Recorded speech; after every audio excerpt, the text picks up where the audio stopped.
Hello everyone. Today we are going to be reading and discussing Your Invisible Power by Genevieve Behrand.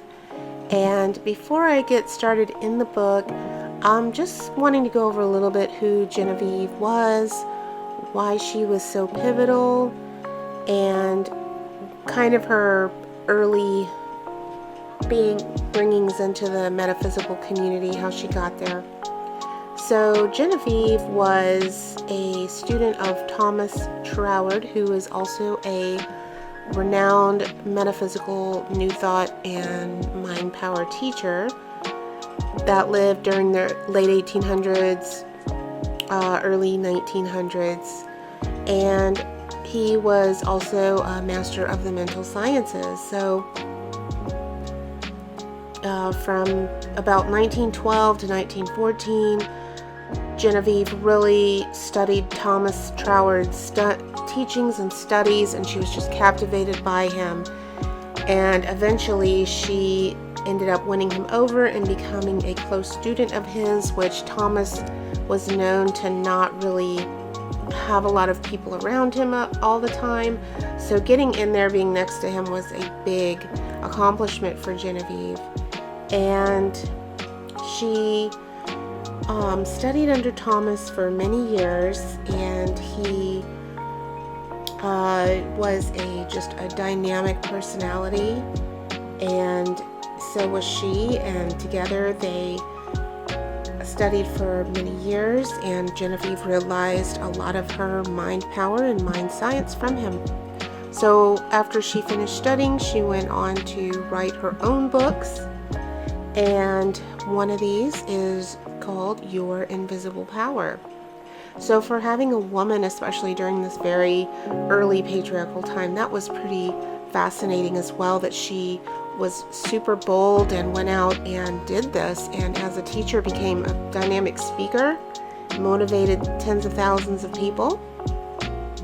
She started her own schools, and she was just an all-around success. So she is a lady of superb talent and mental focus. So she is one of my favorite authors to read. I hope you will enjoy reading with me. And in this series of New Thought Mastermind Teachers, we are going to be delving deeply into their works and reading through them. I'm going to try to decode and help you study as much as possible. So without further ado, let's get started. A feeling that greater possessions, no matter of what kind they may be, will of themselves bring contentment or happiness is a misunderstanding. No person, place, or thing can give you happiness.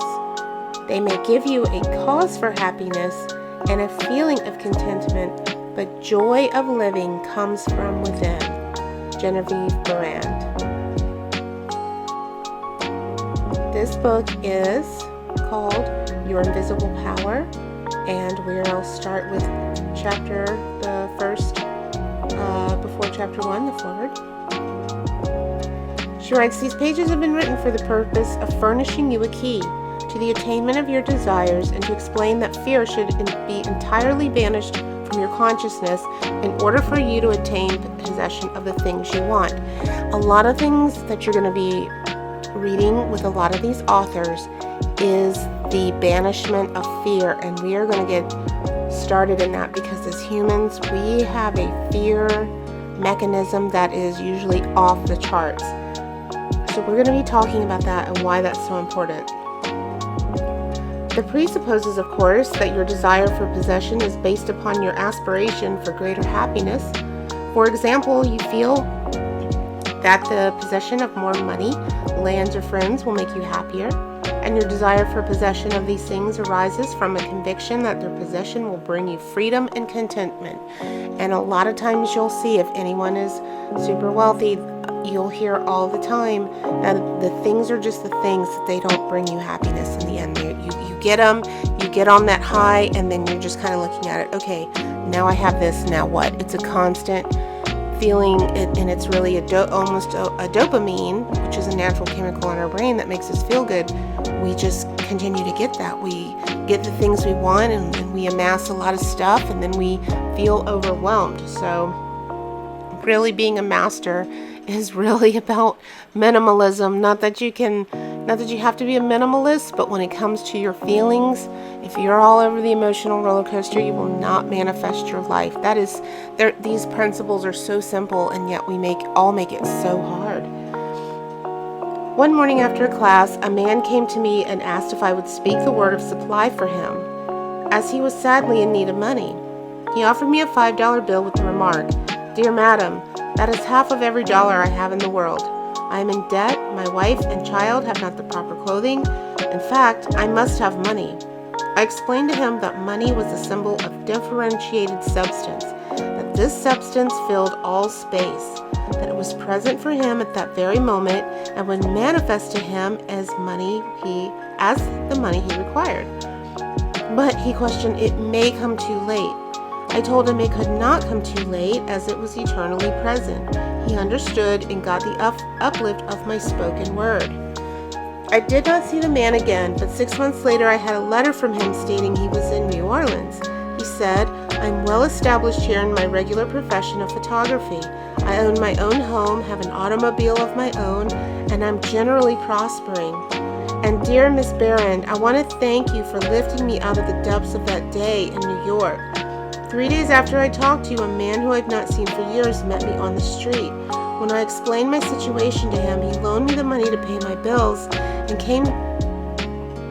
came down to try to remember that picture that you think, feel, and see is reflected in the universal mind. And by natural law of reciprocal action, you must return to either your spiritual or physical form. To ensure this, there must be no inversion of the thought of the individual regarding his relationship to his universal originating spirit, which is that of a son, through which the parent mind acts and reacts. Thus conditioned, whatever you think and feel yourself to be, the creative spirit of life is bound to faithfully reproduce in a corresponding reaction. That's why it is so important to think how you're thinking about yourself, and know that when you're thinking in that positive state, that you're in an unending, infinite, uninvolved with emotion universe, that you can produce the life you need and want quickly, not years. The reason I think a lot of times people don't manifest for years is that they haven't mastered the art of not getting upset and worried and fear. Not saying that they don't have all the discipline, but when it takes that discipline, this is where a lot of us, myself included, have a lot of trouble. So it's just kind of programmed in us from a very early age to always be in fear of things. And fear is a very controlling mechanism, and it imprints in us strongly.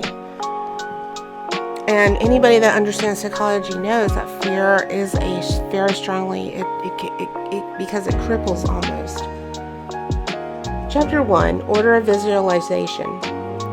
The exercise of visualizing faculty keeps your mind in order and attracts to you the things you need to make life more enjoyable in an orderly way. If you train yourself and practice in deliberately picturing your desire and carefully examining it, you will soon find your thought and desires come and proceed in a more orderly procession and desires come faster than ever before. Okay? Hurry is fear and consequently destructive. So when you're in a state of hurry, you have to get it done, you are feeding fear. Everyone visualizes, whether they know it or not. Visualizing is the great secret of success. The conscious use of this great power attracts you to greatly multiplied resources, intensifies your wisdom, and enables you to take advantage of what you formerly failed to recognize. Now we fly through the air, not because anyone has been able to change the laws of nature, but because the inventor of the flying machine learned how to apply nature's laws by making orderly use of them and produce the desired result. So far as natural forces are concerned, nothing has changed since the beginning. There were no airplanes in the year 1 because those of that generation could not conceive the idea of a practical working possibility. It has not yet been done, was the argument, and it cannot be done. Yet the laws and materials for practical flying machines existed then as now. Troward tells us that the great lesson he learned from the airplane and wireless telegraphy is the triumph of principle over precedent, and the working of an idea to its logical conclusion in spite of accumulated testimony of all past experience. With such an example before you, can you not realize that still greater secrets may be disclosed? Also, that you hold a key within yourself, with which to unlock the secret chamber that contains your heart's desires. All that is necessary in order that you may use this key, make your life exactly what you wish it to be, is a careful inquiry into the unseen causes which stand back of every external and visible condition, meaning you know that matter takes up only a very small amount of space, the rest is dark energy, dark matter, endless possibility and probability. When you understand those concepts and forces, and just because you don't see it with your own eyes and you can't even figure out how you're going to get it, that is where you're lack in limitation, and that is worrying and wondering, not in a curious, productive way, but worrying in that sense of wonder prohibits your growth. We all know that the balloon was the forefather of the airplane. In 1766, Henry Cavendish, an English nobleman, proved that hydrogen gas was 7 times lighter than atmospheric air.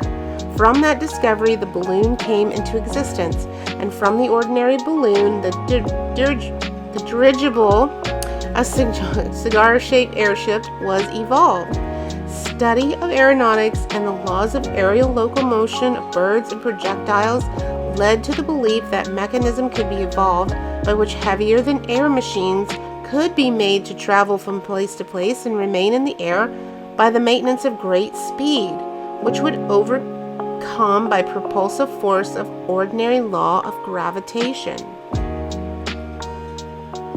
So basically, people were laughing and joking and saying an airplane was just a ridiculous idea. And that's why it is so important to stay with your ideas, because usually a lot of creative ideas are from source. And when someone tells you it can't be done, then that is just, you can do anything you put your mind to, with the faith and belief that you will get that knowledge. Because we're all connected and it all comes out of source. Chapter 2, how to attract to yourself the things you desire. The power within you enables you to form a thought picture that is the starting point of all there is. In its original state, it is the undifferentiated, formless substance of life. Your thought picture forms the mold, so to speak, into which this formless substance takes shape. Visualizing or mentally seeing things and conditions as you wish them to be is the condensing, the specializing power in you that might be illustrated by the lens of a magic lantern. The magic lantern is one of the best symbols of this imagining faculty. It illustrates the working of the creative spirit on the plane of the initiative and selection, or in its concentrated, specializing form, in a remarkably clear manner. This picture slides illustrates your own mental picture, invisible in the lantern of your mind, until you turn on the light of your will.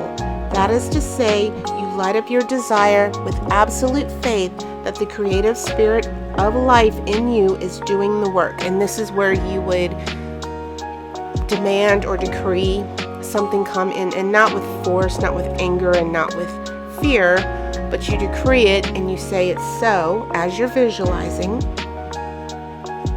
On the other hand, if your will is sufficiently developed to hold your picture in thought and feeling without any ifs, Simply realizing that your thought is the great attracting power, that your mental picture is as certain to be projected upon the screen of your physical world as any pictured slide put into the best magic lantern ever made. So basically, she's talking about your third eye. You're putting that picture, that is your magic lantern.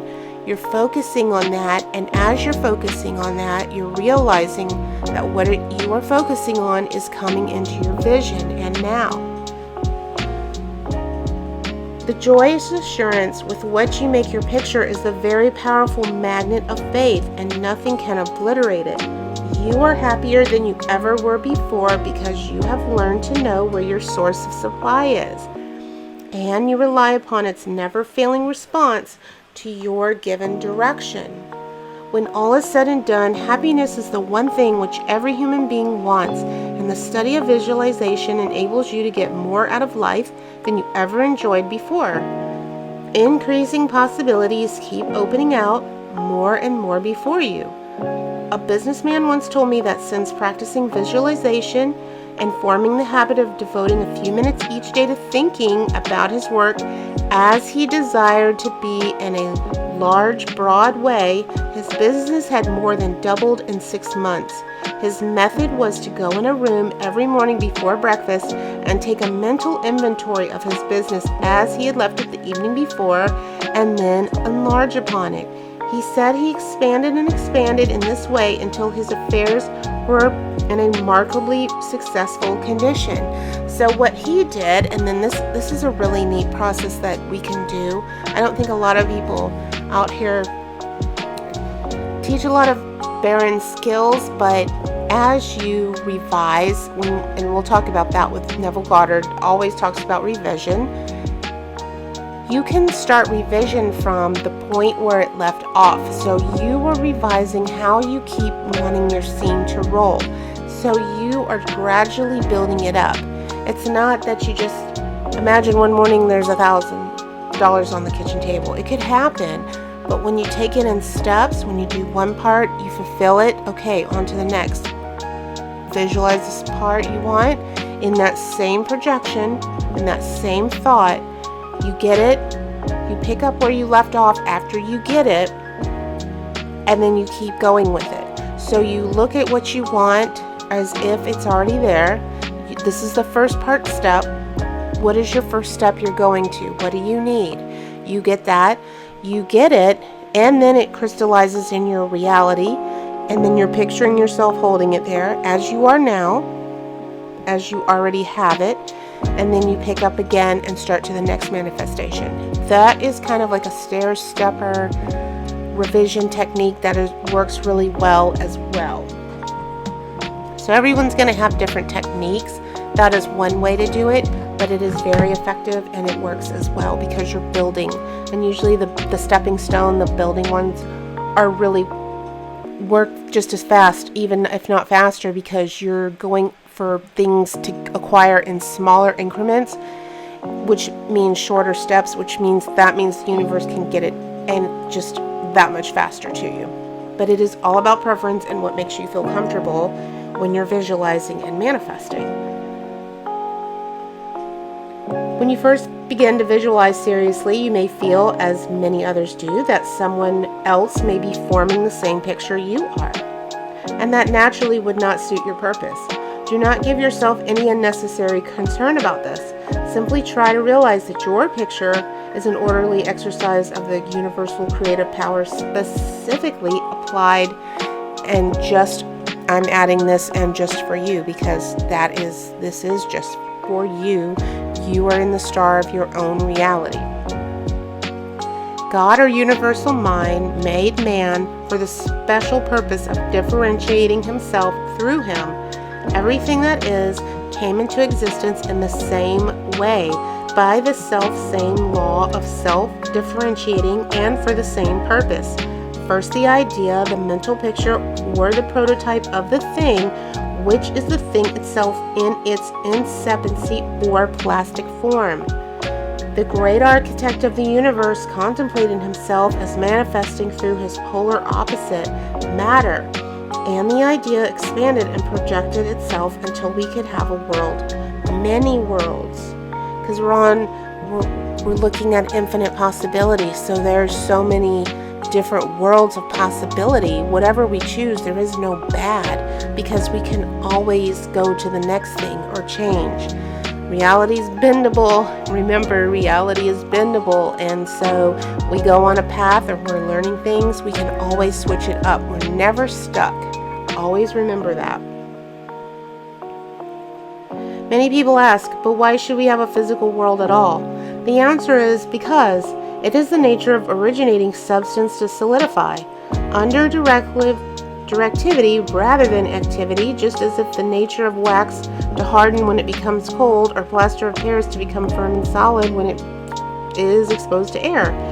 Your picture in this same divine substance in its fluent state, taking shape through the individualized center divine operation in your mind. There is no power to prevent this culmination of spiritual substance from becoming physical form. It is the nature of spirit to complete its work, and an idea is not complete until it has made for itself a vehicle. So she just means that people can't be manifesting all the same things at the same time, because we are all looking through individualized perspectives. Our eyes, everyone's eyes is snapping a different picture at the same time. Nothing can prevent your picture from coming into concrete form except the same power that gave it birth, yourself. Suppose you wish to have a more orderly room. You look around your room, and the idea of order suggests boxes, closets, shelves, hooks, and so forth. The box, the closet, the hooks are all concrete ideas of order, vehicles through which order and harmony suggest themselves. Chapter 3. Relation between mental and physical form.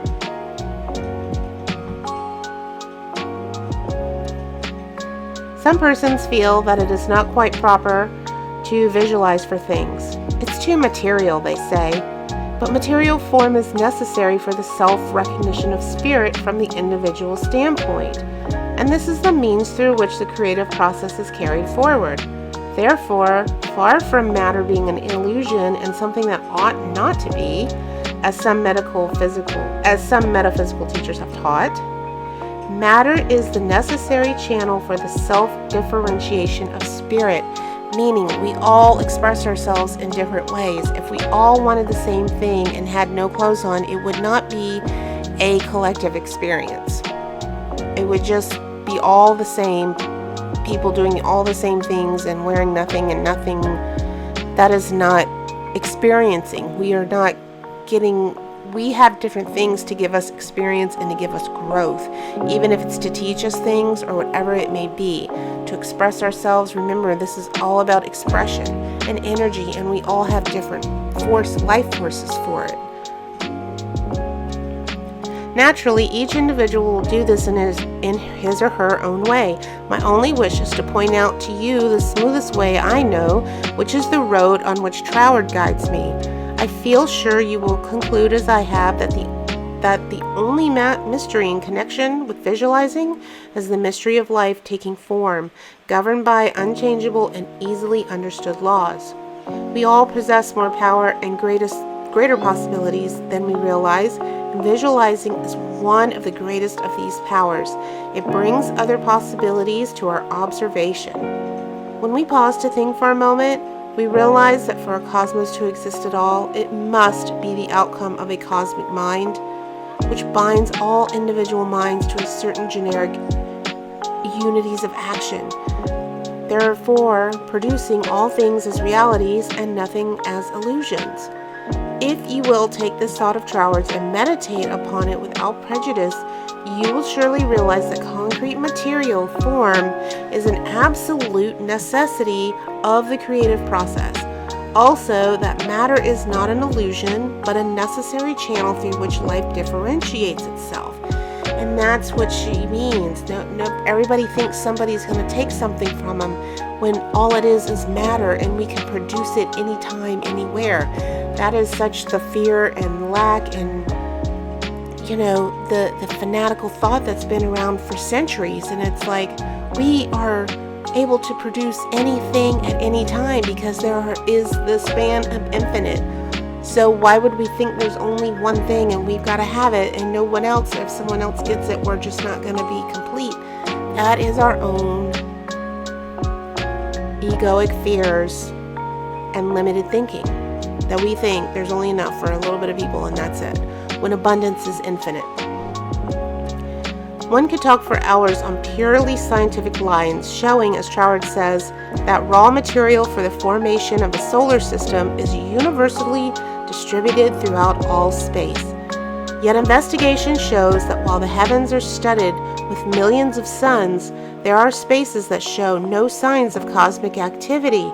This being true, there must be something which started cosmic activity in certain places, while passing over others in which the raw material was equally available. At first thought, one might attribute the development of cosmic energy to the etheric particles themselves. Upon investigation, however, we found this to be mathematically impossible in a medium which is equally distributed through space. And this is where she's talking about dark matter, dark energy, which is consciousness. For all its particles are in equilibrium, therefore no one particle possesses in itself a greater power of originating motion than the other. Thus we find that the initial movement, though working in and through the particles of primary substance, is not the particles themselves.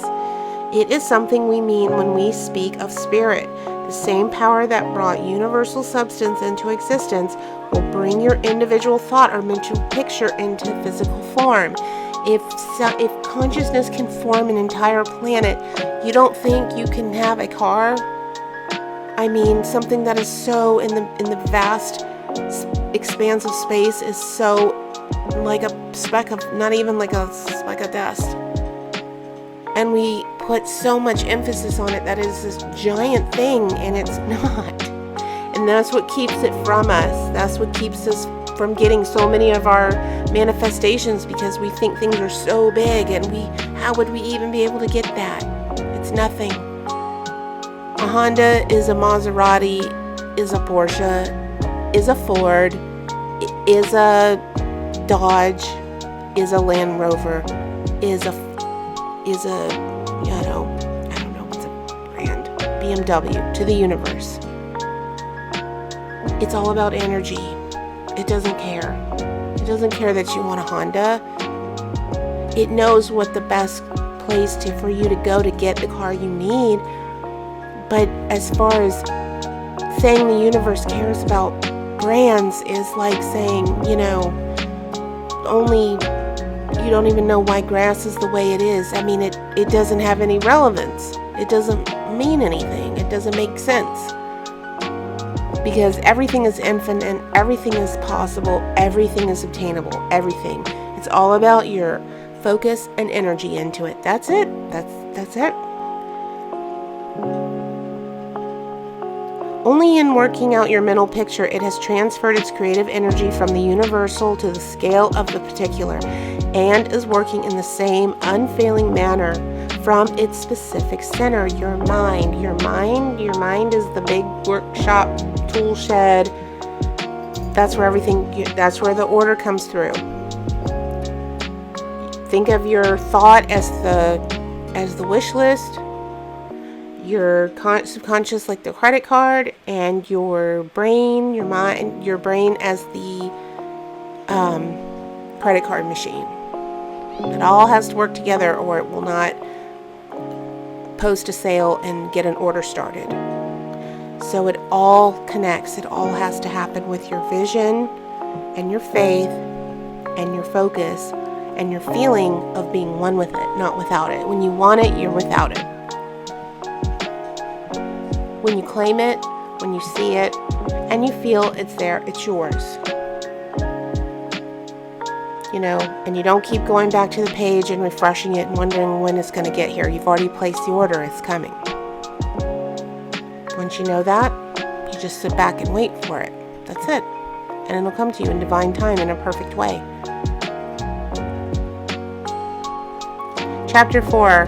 Operation of your mental picture. The operation of a large telephone system may be used as a simile.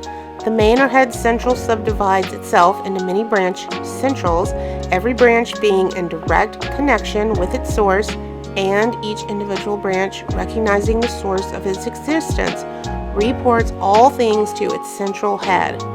Therefore, when assistance of any nature is required, new supplies, difficult repairs to be done, or whatnot, the branch in need goes at once to its central head. It would not think of referring its difficulties or its success to the main central of a telegraph system, though they belong to the same organization. These different branch centrals know that the only remedy for any difficulty must come from the central out of which they were projected. And this, you got to remember the time she's speaking and they still kind of had switchboards and things like that, talking about lines, but she's still basically saying that it's all got to connect for the call to go out. If we as individual branches of the universal mind would refer to our difficulties in the same confident manner to the source from which we were projected and use the remedies that it has provided, we would realize that what Jesus meant when he said, "Ask and ye shall receive." Our very equipment would be met. Surely the Father must supply the child. The trunk of the tree cannot fail to provide for its branches. Everything animate or inanimate is called into existence by outstanding this by a power which itself does not stand out, because it is everywhere. It is everything. The power that creates the mental picture, the originating spirit substance of your pictured desire, does not stand out. It projects the substance of itself, that is a solidified counterpart of itself, while it remains invisible to the physical eye. Only those will ever appreciate the value of visualization who are able to realize Paul's meaning when he said, "The worlds are formed by the word of God. Things which are seen are not made of things which do appear." So you're making something out of nothing because you're having the faith that you were forming it, you were crystallizing it, it's coming, it's already in existence. And you are crystallizing it into your reality, and now you're putting in the order is sent out, it's being packed up, and it's being shipped to you. Okay? There is nothing unusual or mysterious in the idea of your picture desire coming into material evidence. It is the working of a universal natural law. The world was projected by the self-contemplation of the universal mind, and this same action is taking place in its individualized branch, which is the mind of man. Everything in the whole world has its beginning in mind and comes into existence in exactly the same manner, from the hat on your head to the boots on your feet. All are projected thoughts, solidified. Your personal advance in evolution depends upon your right use of the power of visualization, and your use of it depends on whether you recognize that you yourself are a particular center through it, and in which the originating spirit is finding ever new expression for potentialities already existing within itself. This is where ideas come from, especially when you get different creative ideas and you want to try different things and you want to do different things, and this is all the different forces of the creative spirit in you. This is just the universe projecting itself, wanting to express itself out through you. That's where creative ideas come from. That's where business ideas come from. That's where a lot of different ideas, that is just, when you realize this is just source expressing another idea, that is another reason to rejoice. You're getting to want to experience all these different things. That's an amazing gift. Your mental picture is the force of attraction that evolves and combines the originating substance into specific shape. Your picture is the combining and involving powerhouse, so to speak, through which the originating creative spirit expressed itself. Its creative action is limitless, without beginning and without end, and always progressive and orderly. It proceeds stage by stage, each stage being a necessary preparation for the one to follow. Now let us see if we can get an idea of the different stages by which the things in the world have come to us. Troward says if we can get at the working principle which is producing these results, we can very quickly and easily give it the personal application first. we find that the thought of originating life or spirit about itself is its simple awareness of its own being, and this produced a primary ether, a universal substance out of which everything in the world must grow. Troward also tells us that through the awareness of being is a necessary foundation for any further possibilities. It is not much to talk about. It is the same with individualized spirit, which is yourself. Before you would entertain the idea of making a mental picture of your desire as being at all practical, you must have some idea of your being.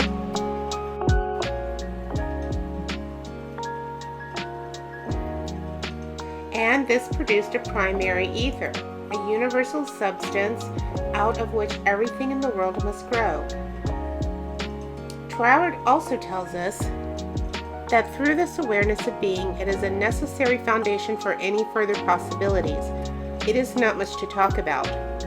It is the same with individualized spirit, which is yourself.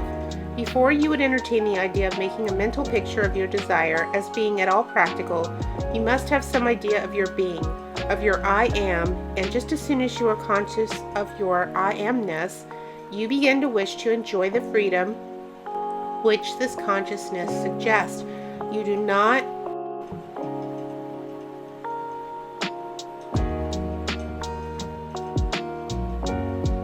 You must have some idea of your being, of your I am, and just as soon as you are of your consciousness, of your I amness, you begin to wish to enjoy the freedom which this consciousness suggests.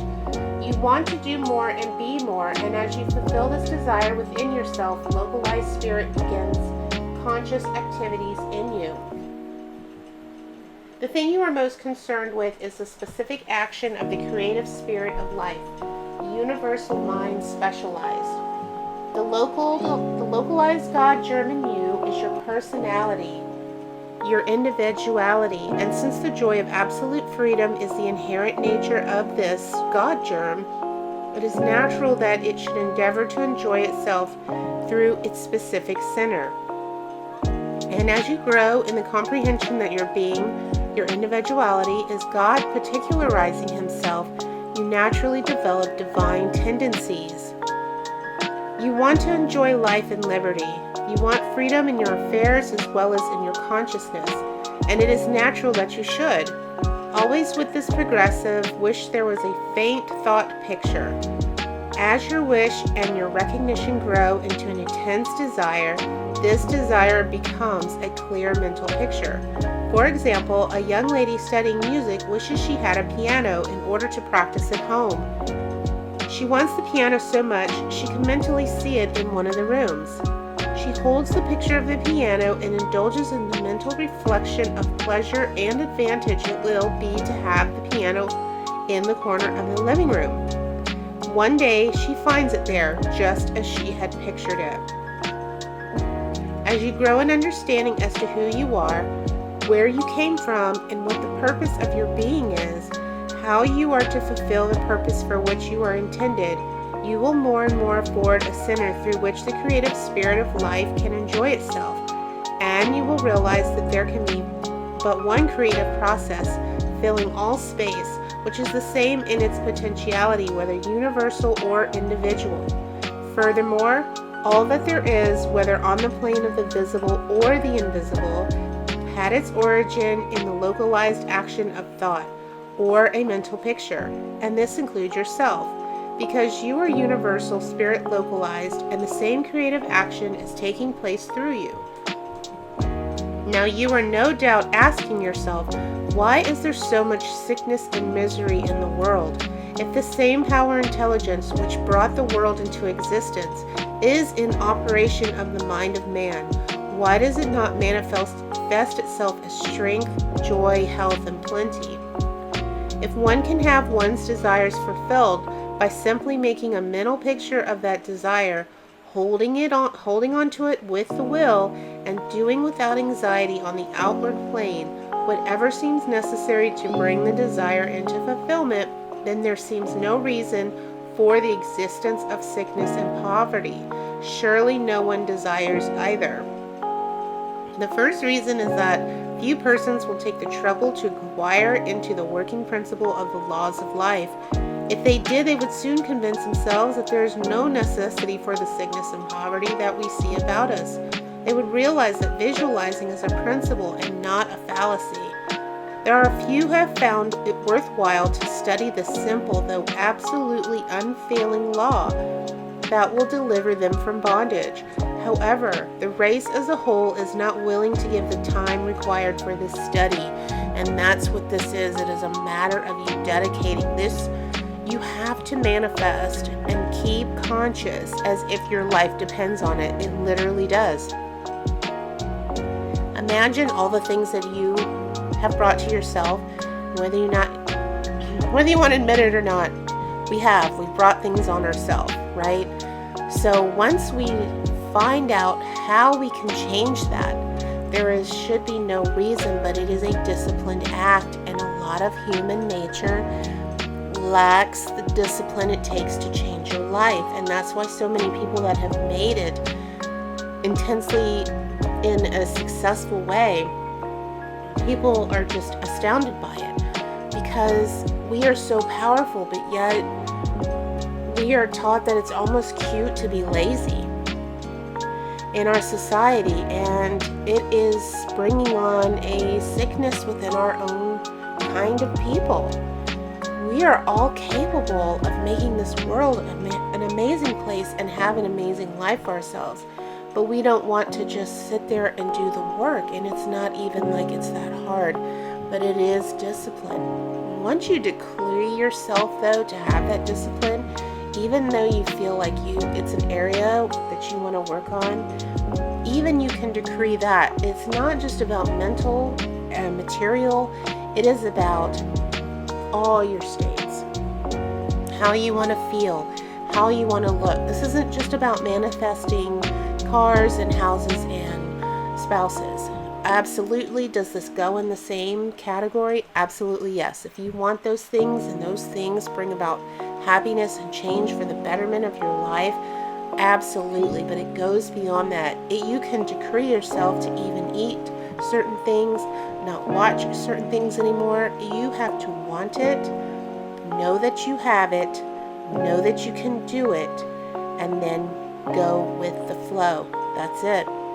There is no ultimate thing that you can or cannot want. It will come to different things. Different things will come to different people at different times. It just depends on where it's fitting in on the grand scheme of things, because your higher self is always going to bring you that thing which is the best way to come about. Because if you force something, or if you're like now, you give that rush sense of urgency and command and force, it will force itself to you because you have forced it, but you can also force it on you in a negative way, such as an accident or something like that. So that is not the way you want to do it.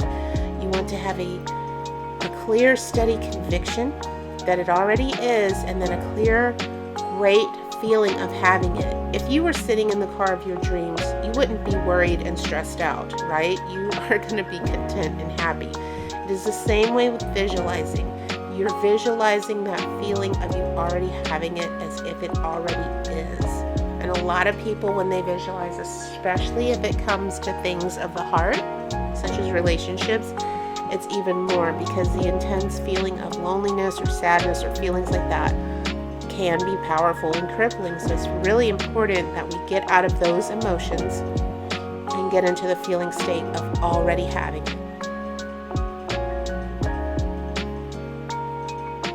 But if you will, insist upon mentally seeing yourself surrounded by things and conditions as you wish them to be, you will understand that the creative energy sends its plastic substance in the direction indicated by the tendency of your thoughts. Herein lies the advantage of holding your thought in the form of a mental picture. The more enthusiasm and faith you are able to put into your picture, the more quickly it will come in visible form, and your enthusiasm is increased by keeping your desires secret. Just like I talked about in a podcast about vision boards and keeping them secret, this is a very private practice. when you say those words, private, that's exactly, you keep it private. If you want to share with someone who is on that same wavelength and they have the same understanding, and you guys are coming together to just solidify your stuff even more, that's fantastic. And that's amazing you have a partner that is on that level. But for a lot of us, most of us do not have that same level, or it's a little bit harder to find, or we know people but they're across the internet, which you can still have that. The distance doesn't mean anything. But I mean, I'm talking about somebody right there in your house that you can be in the same room, in the same presence, and hold that intense and potent energy. The more perfectly a secret between your mind and outer self is guarded, the more vitality you give power of attraction. One tells one's troubles to weaken them, to get them off one's mind, and when a thought is given out, its power is dissipated. Talk it over with yourself and even write it down and at once destroy the paper. However, this does not mean you should strenuously endeavor to compel the power to work out your picture in the special lines you think they should. That method would soon exhaust you and hinder the fulfillment of your purpose. A wealthy relative need not die or someone lose a fortune on the street to materialize the $10,000 that you are mentally picturing. One of the doormen in the building in which I live heard much of the mental picturing of desires from visitors passing out of my rooms. The average desire was for $500. He considered that $500 was more in his line and began to visualize it, without the slightest idea of how or where he was going to get it. My parrot flew out of the window, and I telephoned to the men in the courtyard to get it for me. One caught it, and it bit him on the finger. The doorman, who had gloves on, did not fear a similar hurt, took hold of it, and brought it up to me. I gave him 5 $1 bills for the service. This sudden reward surprised him. He told me that he had been visualizing for just $5, merely from hearing that others visualized. He was delighted at the unexpected realization of his mental picture. All you have to do is make such a mental picture of your heart's desire. Hold it cheerfully in place with your will, always conscious in the same infinite power which brought the universe into existence, brought you into form for the purpose of enjoying itself in and through you. And since all is life, love, light, power, peace, beauty, and joy, and it's only the creative powers there is, the form it takes in and through you depends upon the direction given it by your thought indicator. In you, it is undifferentiated, waiting to take any direction given it as it passes through the instrument that it has made for the purpose of self-distribution. In this power, which enables you to transfer your thoughts from one form to another, the power to change your mind is individualized universal power, taking the initiative, giving direction to the fluid substance contained in every thought. It is the simplest thing in the world to give this highly sensitive plastic substance any form you will through visualizing. Anyone can do it with a small expenditure of effort. Once you really believe that in your mind is a center through which the plastic substance of all there is in your world takes involuntary form, the only reason why your picture does not always materialize is because you have introduced something antagonistic to the fundamental principle. Very often, this destructive element is caused by the frequency with which you change your pictures. So if you're always changing your mind, you're always changing your pictures, you have a million different things that you picture, and you really don't have like a consistency, it's not saying that you won't, it's not saying that you will not be able to get what you want, but it is going to be so far out, spread out, all over, helter-skelter, scattered, because you haven't really spent the time envisioning in a solid, concrete matter. You haven't given it enough life force.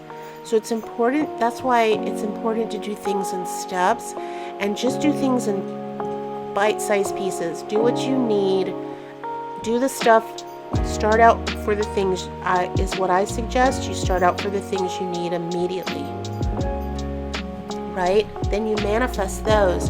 Then it gives you the power. You're like, wait a minute, I just got that, I just got all that, now I'm going to go for this.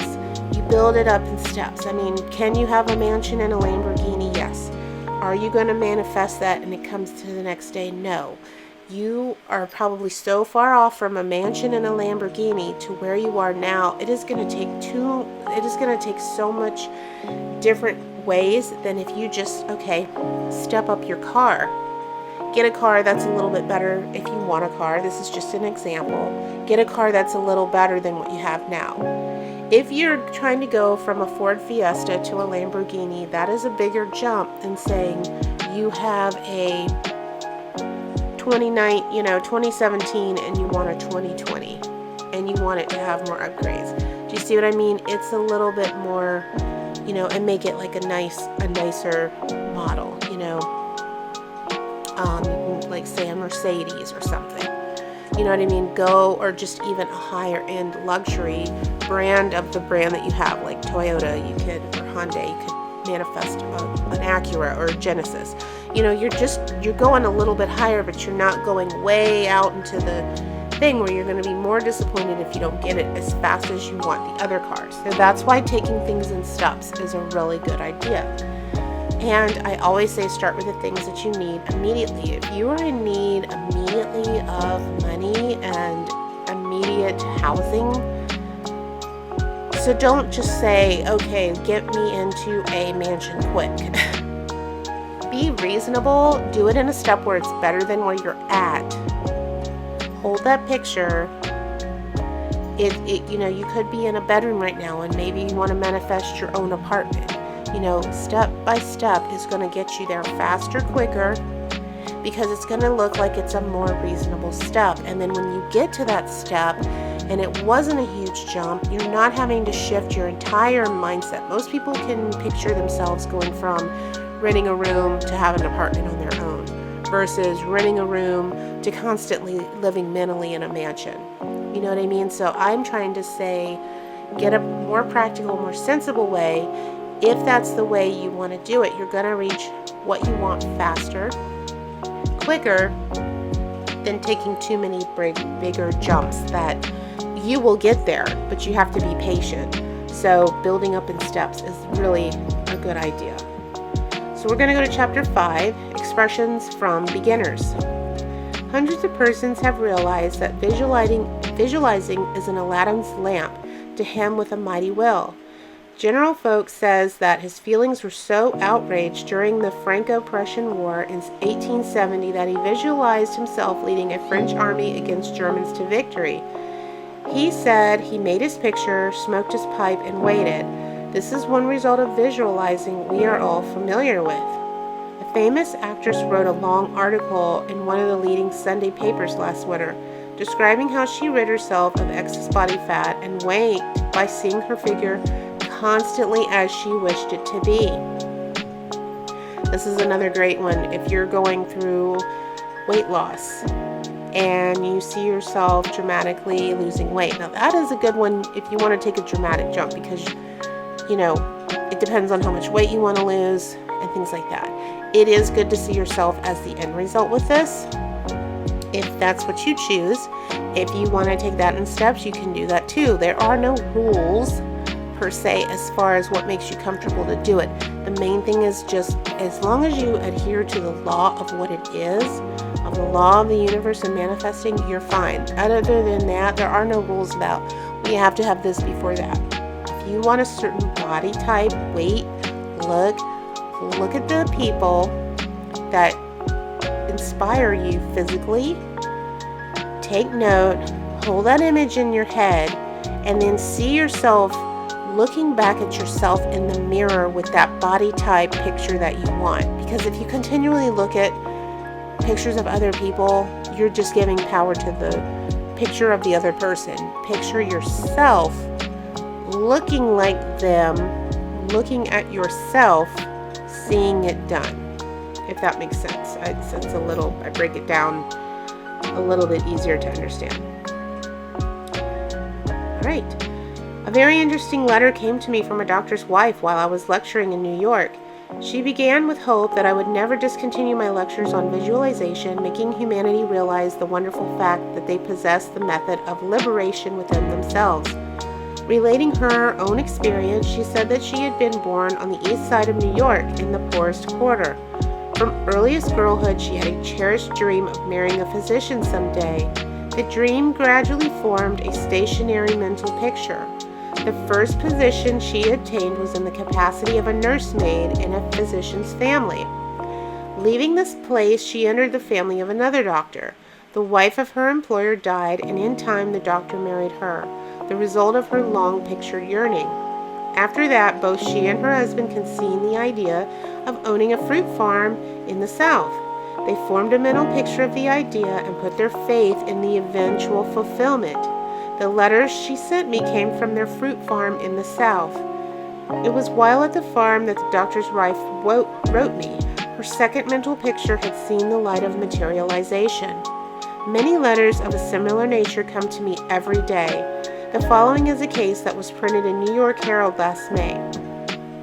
Atlantic City, May 5th. She was an old woman, and when she was arraigned before Judge Clarence Goldenberg, the police court today, she was so weak and tired she could hardly stand. The judge asked the court attendant what she was charged with. "Stealing a bottle of milk, Your Honor," repeated the officer. "She took it from the doorstep of a downtown cottage before daybreak this morning." "Why did you do that?" Judge Goldenberg asked her. "I was hungry," the old woman said. "I didn't have a cent in the world and no way to get anything to eat except steal it. I didn't think anyone would mind if I took a bottle of milk." "What is your name?" asked the judge. "Weinberg," said the old woman. "Elizabeth Weinberg." Judge Goldberg asked her a few questions about herself. Then he said, "Well, you're not very wealthy now, but you're no longer poor. I've been searching for you for months. I've got $500 belonging to you from the estate of a relative. I am the executor of the estate." Judge Goldberg paid the woman's fine out of his own pocket and then escorted her into his office, where he turned her legacy over to her and sent a policeman out to find her a lodging place. I learned later that this little woman had been desiring and mentally picturing $500, while all the time ignorant of how it could possibly come to her, but she kept her vision and strengthened it with her faith. In a recent issue of Good Housekeeping, there was an article by Addington Bruce entitled "Stiffening Your Mental Backbone." It was very instructive and would benefit anyone to read it. He says in part, "Form the habit of devoting a few moments every day thinking about your work in a large, broad, imaginative way, as a vital necessity to yourself and as a useful service to society."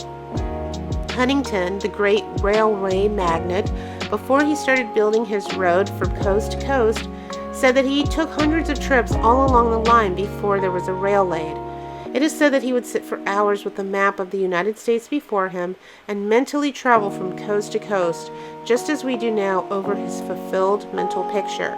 It would be possible to call your attention to hundreds of similar cases. The best method of picturing to yourself that which you may desire is both simple and enjoyable, if you once understand the principle back of it well enough to believe it. First and above everything else, be sure of what you want is really what you want. Then, specialize your desire along these lines. Chapter 6. Suggestions for making your mental picture. Perhaps you want to feel that you've lived to some purpose. You want to be content and happy, and you feel that with good health and with successful business you can enjoy this state of mind.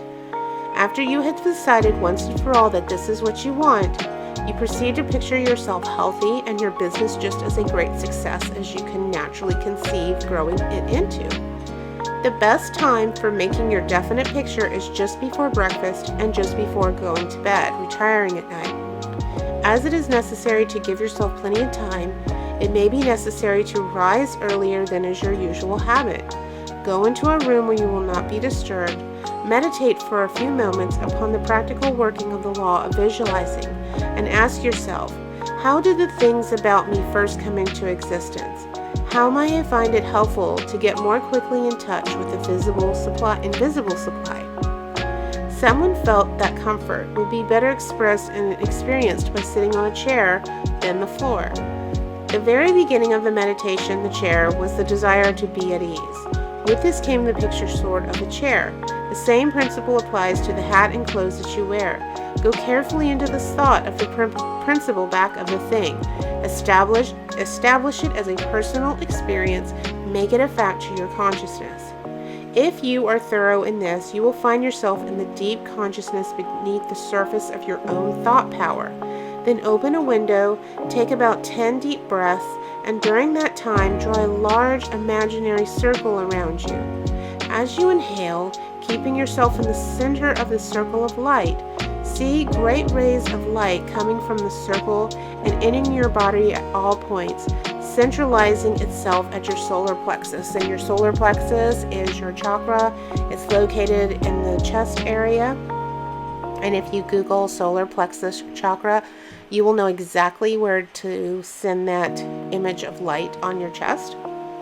Hold the breath a few moments at the central light of your body, the solar plexus, then slowly exhale. As you do this mentally, see imaginary rays or sprays of light going up through the body and down through the feet. Mentally spray your entire body with this imaginary light. When you have finished this breathing exercise, sit in a comfortable upright chair and mentally know that there is but one life, one substance, and this life substance of the universe is finding pleasure and self-recognition in you. Repeat some affirmation of this kind until you feel the truth and reality of the words that you are affirming. Then begin your picture. Whether your desire is for a state of consciousness or a possession, large or small, begin at the beginning. If you want a house, begin by seeing yourself in the kind of house you desire. Go all through it, taking careful note of the rooms, where the windows are situated, and other such details as help you feel the reality of your concept. You might change some of the furniture and look into some of the mirrors just to see how healthy, wealthy, and happy you look. Go over your picture again and again until you feel the reality of it. Then write it all down as you have seen it with the feeling that the best there is mine. There is no limit to me because my mind is a center of divine operation. And your picture is as certain to come true in your physical world as the sun is to shine. Chapter 7, Things to Remember. And using your thought power for the production of new conditions, be sure to know what conditions you wish to produce. Then weigh carefully to what further results the accomplishment of your desire will lead. By letting your thought dwell upon a mental picture, you are concentrating the creative spirit to this center, where all of its forces are equally balanced. Visualizing brings your objective mind into a state of equilibrium, which enables you to consciously direct the flow of spirit to a definitely recognized purpose and to carefully guide your thought form, including a flow in the opposite direction. You must always bear in mind that you are dealing with a wonderful potential energy, which is not yet differentiated in any particular mold, and that by the action of your mind you can differentiate it to any specific mold that you will. Your picture assists you to keep your mind fixed on the fact that the inflow of this creative energy is taking place. Also, by your mental picture, you are determining the direction you wish the sensitive creative power to take. And by doing this, the externalization of your picture is a certainty. Remember, when you are visualizing properly, that there is no strenuous effort on your thoughts to hold your thought forms in place. Strenuous efforts defeat your purpose and suggest the consciousness of an adverse force to be fought against, and this creates conditions adverse to your picture. So it's really important that you, when you're holding that picture in, you're feeling joy and gratitude and peace, not having, anxiety and your hands are shaking and your heart is pounding. That is just going to send it so much farther away from you, because you're giving it that energy that you don't have it. And so it's saying, okay, she doesn't have it, so we'll just keep it from her. Okay? The seventh and great thing to remember in visualizing is that you are making a mental picture for the purpose of determining the quality you are giving the previous undifferentiated substance and the energy, rather than to arrange the specific circumstances for its manifestation. That is the work of the creative power itself. It will build its own forms of expression quite naturally if you will allow it, and save you a great deal of needless anxiety. So many of us, especially so many of us that want to control things, want to tell especially the universe, who already knows exactly what to do for us, has created worlds, but we want to sit there and tell it how to do something. It won't work that way. It doesn't work that way, and it never works that way. And if something does come through, it's usually not for your benefit. So, do not tell the universe how to do it. Just you're directing the thought of what it is you're already in.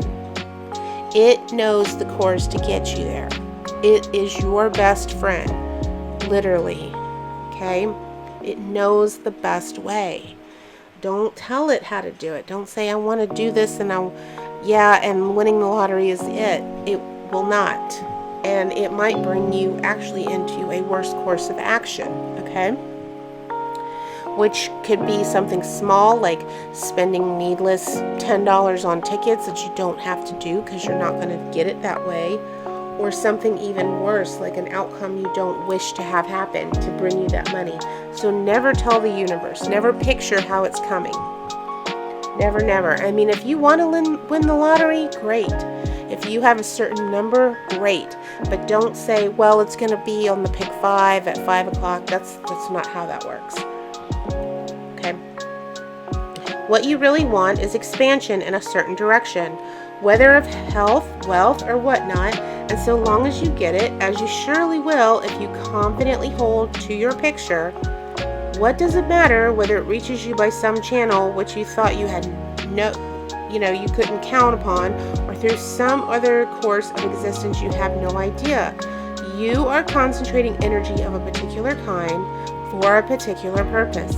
Bear this in mind and let specific details take care of themselves. And never, never, never, I have to stress this so much, never make your intention, never mention it to anyone.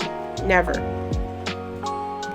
Remember always that nature from her clearly visible surface to her most arcane depths is one vast storehouse of light and good, entirely devoted to your individual use. Your conscious oneness with the great, the whole, is the secret of success. And when you have fathomed this, you can enjoy your possession of the whole or a part of it at will, because your recognition you have made it and can increasingly make it yours. Never forget that every physical thing, whether for you or against you, was a sustained thought before it was a thing.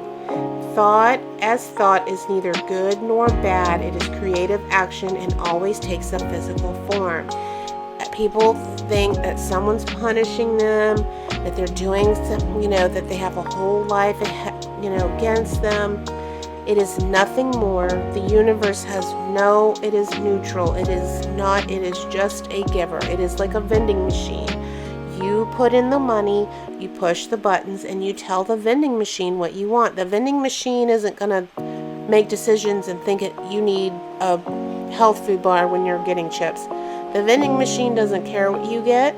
You just have to give it money, and you tell it what to give you, and it gives you that.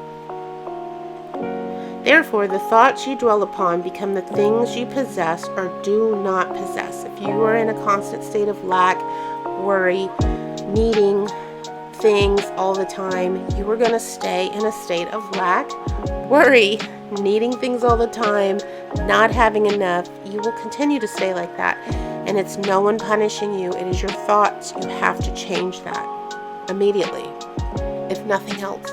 And if that means just pretending, like close your eyes and just pretend for hours and not see anything around you, then you do what you have to do. But you cannot be in the thought form of lack.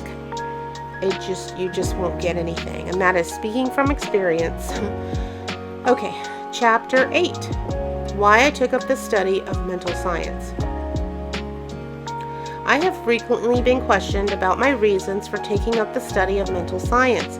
and as to the results of my search, not only in knowledge of principles, but also in the application of the knowledge to the development of my own life and experience. Such inquiries are justifiable because one who essays the role of a messenger and teacher of psychological truths can only be effective and convincing as he or she has tested them in the laboratory of mental experience. This is particularly true in my case, as the only personal pupil of Thomas Troward, the greatest master of mental science in the present day, whose teaching is based upon the relation borne by the individual mind toward the universal creative mind, which is the giver of life, and the manner in which that relation may be invoked to secure expansion and fuller expression in the individual life.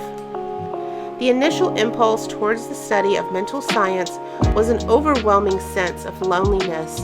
In every life, there must come some such experiences of spiritual isolations as, at that point, pervaded my life. Notwithstanding the fact that each day found me in the midst of friends, surrounded by mirth and gaiety, there was a persistent feeling that I was alone in the world. I had been a widow for about 3 years, wandering from country to country seeking for peace of mind.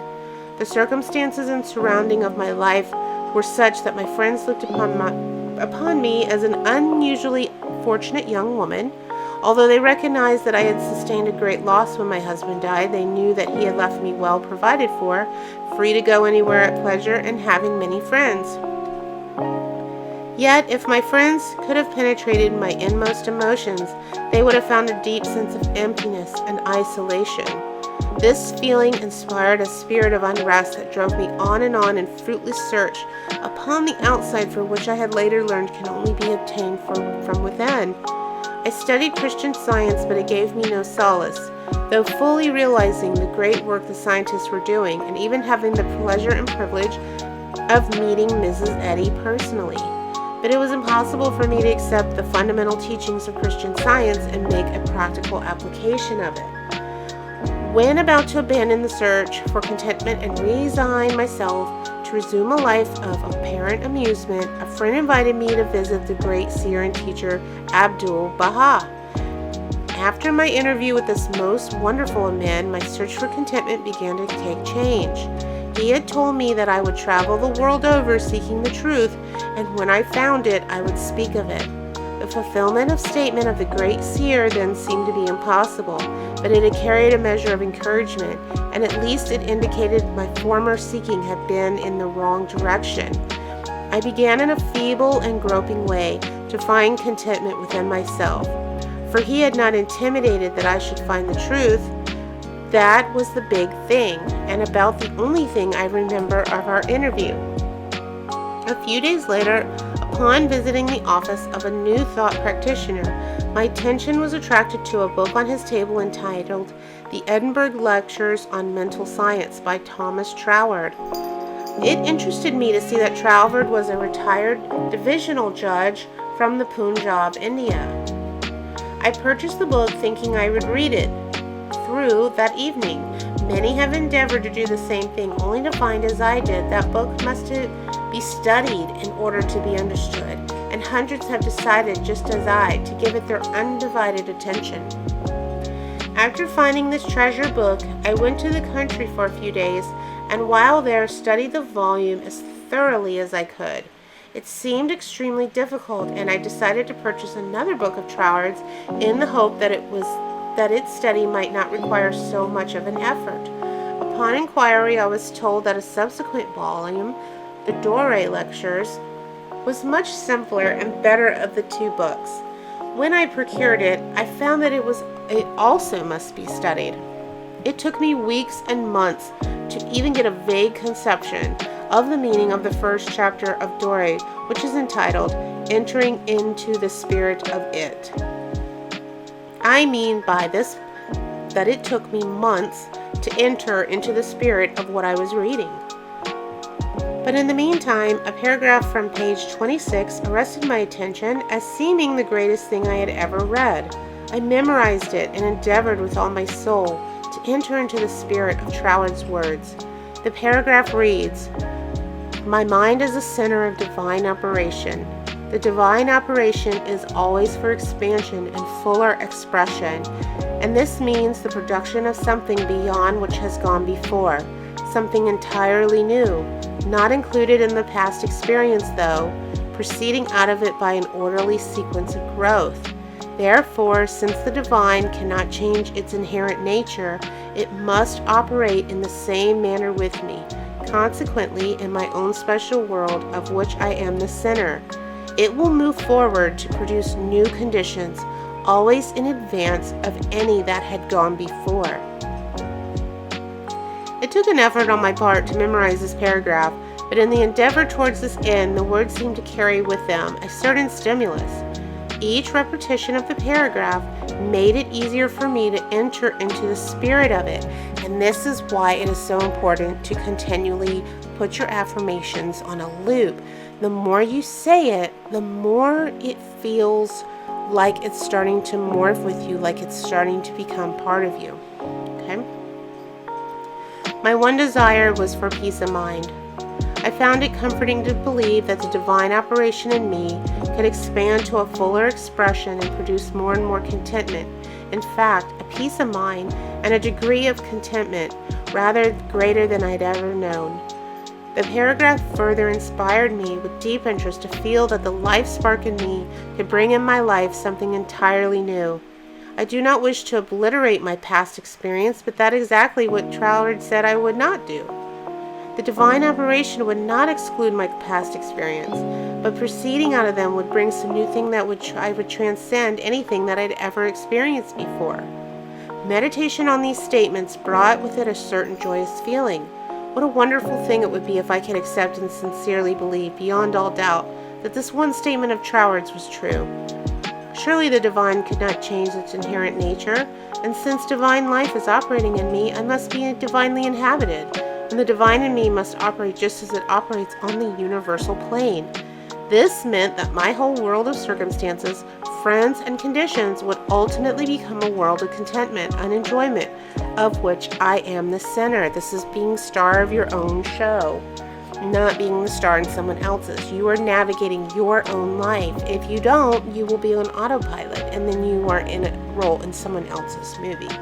You do not want that. You want to take complete control of your life. Surely it was worth trying for. If Troward had found this truth, why not I?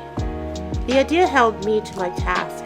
Later I determined to study with the man who had realized and given the world so much a great statement. It had lifted me from my state of despondency. The immediate difficulty was the need for increased finances. Chapter 9. How I attracted to myself $20,000.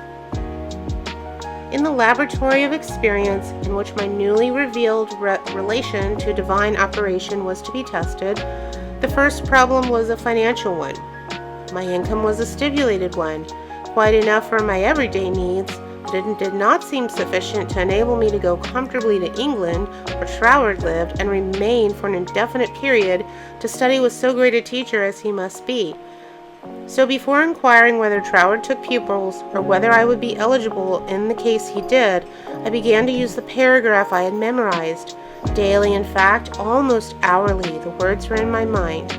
My mind is the center of divine operation, and divine operation means expansion into something better than has gone before. From the Edinburgh letters, I had read something about the law of attraction, and from the chapter of causes and condition, I had gleaned a vague idea of visualizing. So every night, before going to sleep, I made a mental picture of the desired $20,000. 20 $1,000 bills were counted over and over each night in my bedroom, and then, with the idea of more empathically impressing my mind with the fact that this $20,000 was for the purpose of going to England and studying with Troward, I wrote up my picture, saw myself buying my steamer ticket, walking up and down the ship's deck from New York to London, and finally saw myself accepted as Troward's pupil. This process was repeated every morning and every evening, always impressing more and more fully on my mind Troward's memorized statement, "My mind is a center of divine operations." I endeavored to keep this statement in the back of my consciousness all the time, with no thought in mind how the money might be obtained. Probably the reason why there was no thought of the avenues through which the money might reach me was because I could not possibly imagine where the $20,000 would come from. So I simply held my thoughts steady, and I let the power of attraction find its own ways and means. One day, while walking on the street, taking deep breathing exercises, the thought came, my mind is surely a center of divine operation. If God fills all space, then God must be in my mind also.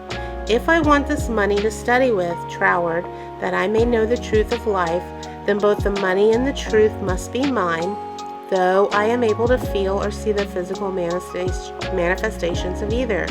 Still, I declared, that's a key word, declare it must be mine.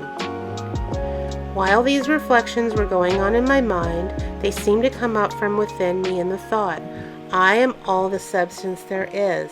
Then from another channel in my brain, the answer seemed to come.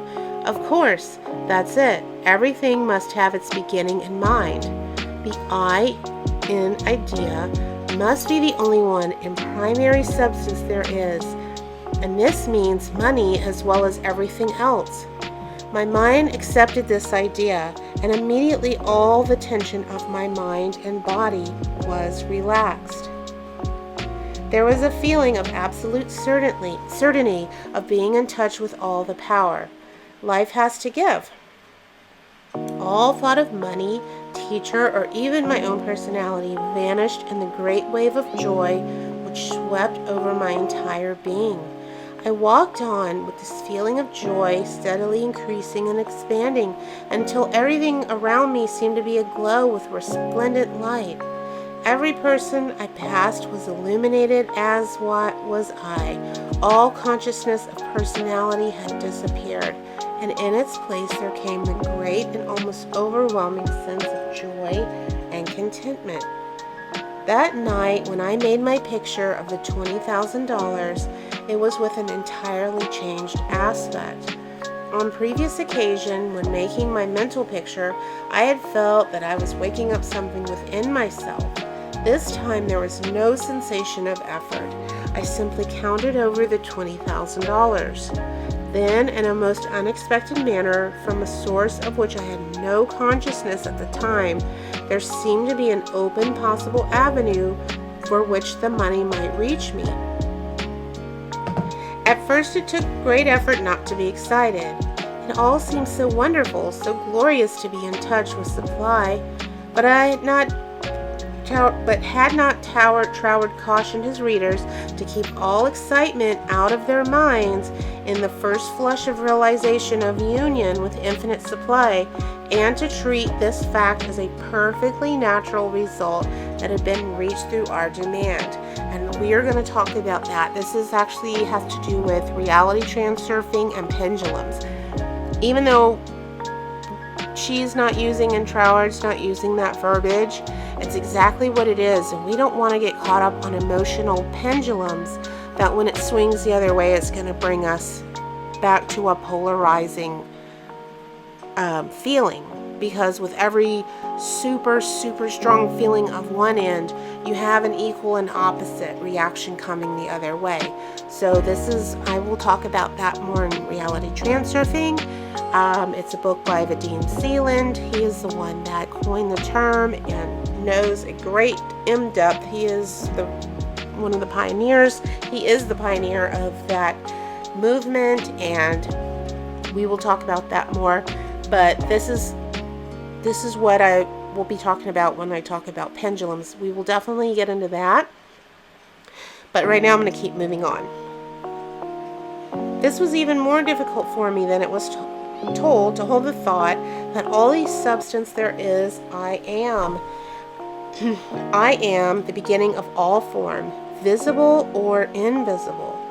Just as soon as there appeared a circumstance which indicated the direction through which the $20,000 might come, I not only made a supreme effort to regard the indicated direction calmly as the first sprout of the seed I had sown in the absolute, but left no stone unturned to fall up in the direction of fulfilling my part. By doing so, one circumstance seemed naturally to lead to the other, until step by step, my desired $20,000 was secured. To my mind, poised and free from excitement was my greatest effort. So when you're manifesting, it's hard not to get into a level of excitement because you are so happy. I would say definitely get into the state of gratitude. Gratitude is a high vibration. There's nothing there to polarize it as much.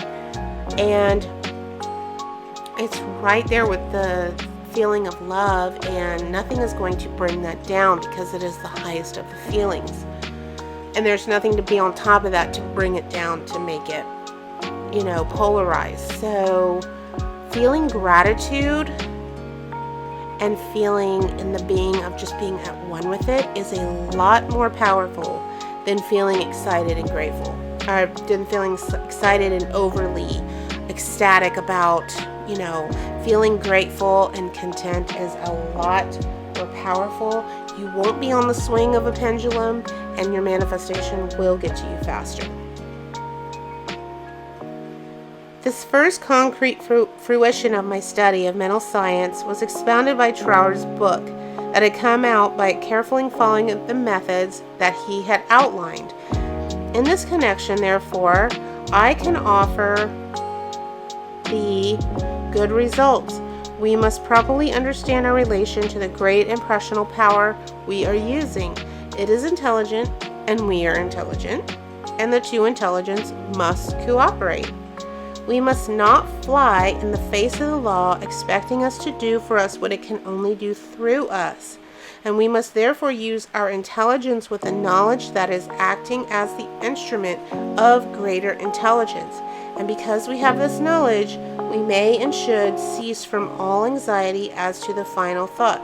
So what he's basically saying is when you get inspired and you get going, you have to trust that gentle nudge, that idea.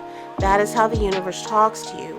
It will give you a big sign if you ask for it, but gently it comes to you in a very soft and gentle form, such as a thought or a series of synchronicities, and they all make sense to add up to something, and you know what you catch on to, and the universe knows that you see it. So I always ask for clear signs. That way it knows, it shows up to me in ways that I know that it is the universe talking to us. And we all have different ways that we have ways of communicating, okay? In actual practice, we must first form the ideal conception of our object with the definite intention of impressing it upon the universal mind. It is this thought that takes such thought out of the region of mere casual fancies, and then affirm that our knowledge of the law is sufficient reason for a calm expectation of a corresponding result, and that therefore all necessary conditions will come to us in due order. We can then turn to the affairs of our daily life with calm assurance that the initial conditions are either there already or will soon come into view. If you stay on that path and you know that it is coming into your view very, very soon, that is key. In this way, the understanding of the great principle of law supply will, by repeated experience, deliver us more and more completely out of the region of anxious thought and toilsome labor, and bring us into a new world where the useful employment of all of our powers, whether mental or physical, will only be an unfolding of our individuality upon the lines of its own nature, and therefore a perpetual source of health and happiness, a sufficient inducement surely to the careful study of the laws governing the relation between the individual and the universal mind. To my mind, then as now, this quotation outlines the core and center of the method and manner of approach necessary for coming in touch with infinite supply. Released it, together with the previously quoted statement, "My mind is a center of divine operation," constituted the only apparent means of attracting to myself the $20,000. My constant endeavor to get into the spirit of these statements and to attract to myself this needed sum was about 6 weeks. So I love the fact that Genevieve Behrand, she gives timelines. A lot of people manifesting, will say soon or soon after that. I like hearing concrete timelines because it gives you an idea that you have this, and she needed it. She didn't have 6 years to wait for this money. She wanted to go study now. The universe knew she wanted to go now. It was also probably arranging other things behind the scene. Had she even maybe have left 2 weeks earlier, maybe something like her bag getting stolen or something like that, you have to trust that your higher self knows all the infinite ways that are going to happen around you and is going to lead you on the path that is best for you.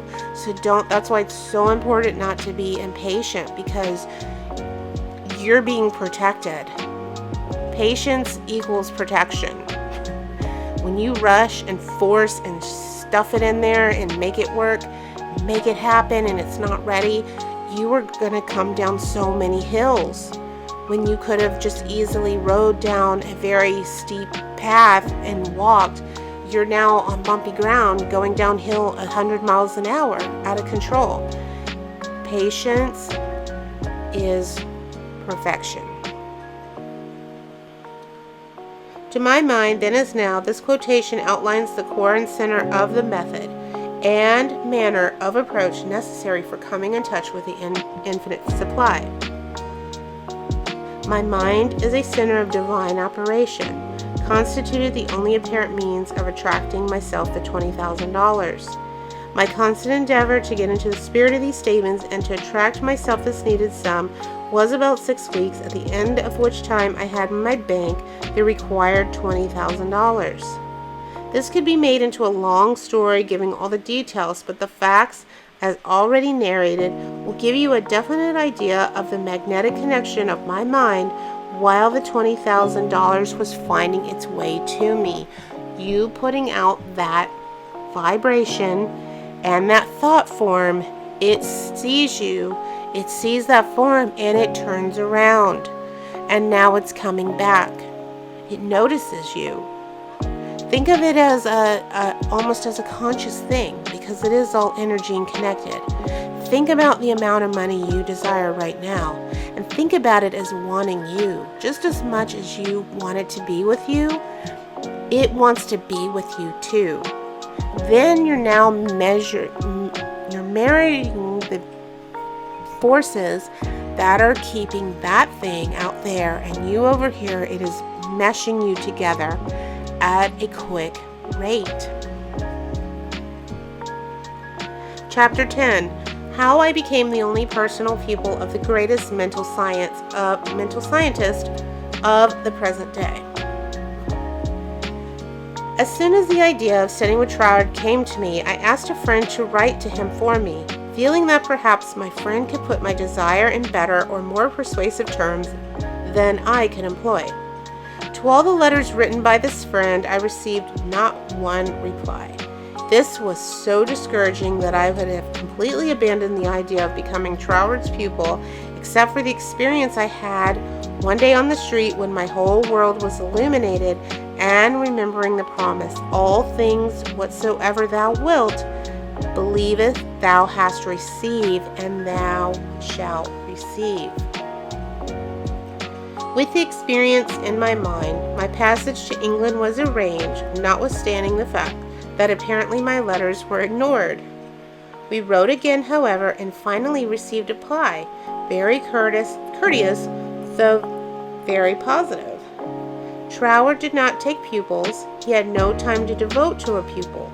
Notwithstanding this definite decision, I declined to be discouraged because of the memory of my experience upon the day when the light and thought came to me. I am all the substance there is. I seem to be able to live that experience over at will, and with it, there always came a flood of courage and renewed energy. We journeyed on to London, and from there telegraphed Troward asking for an interview.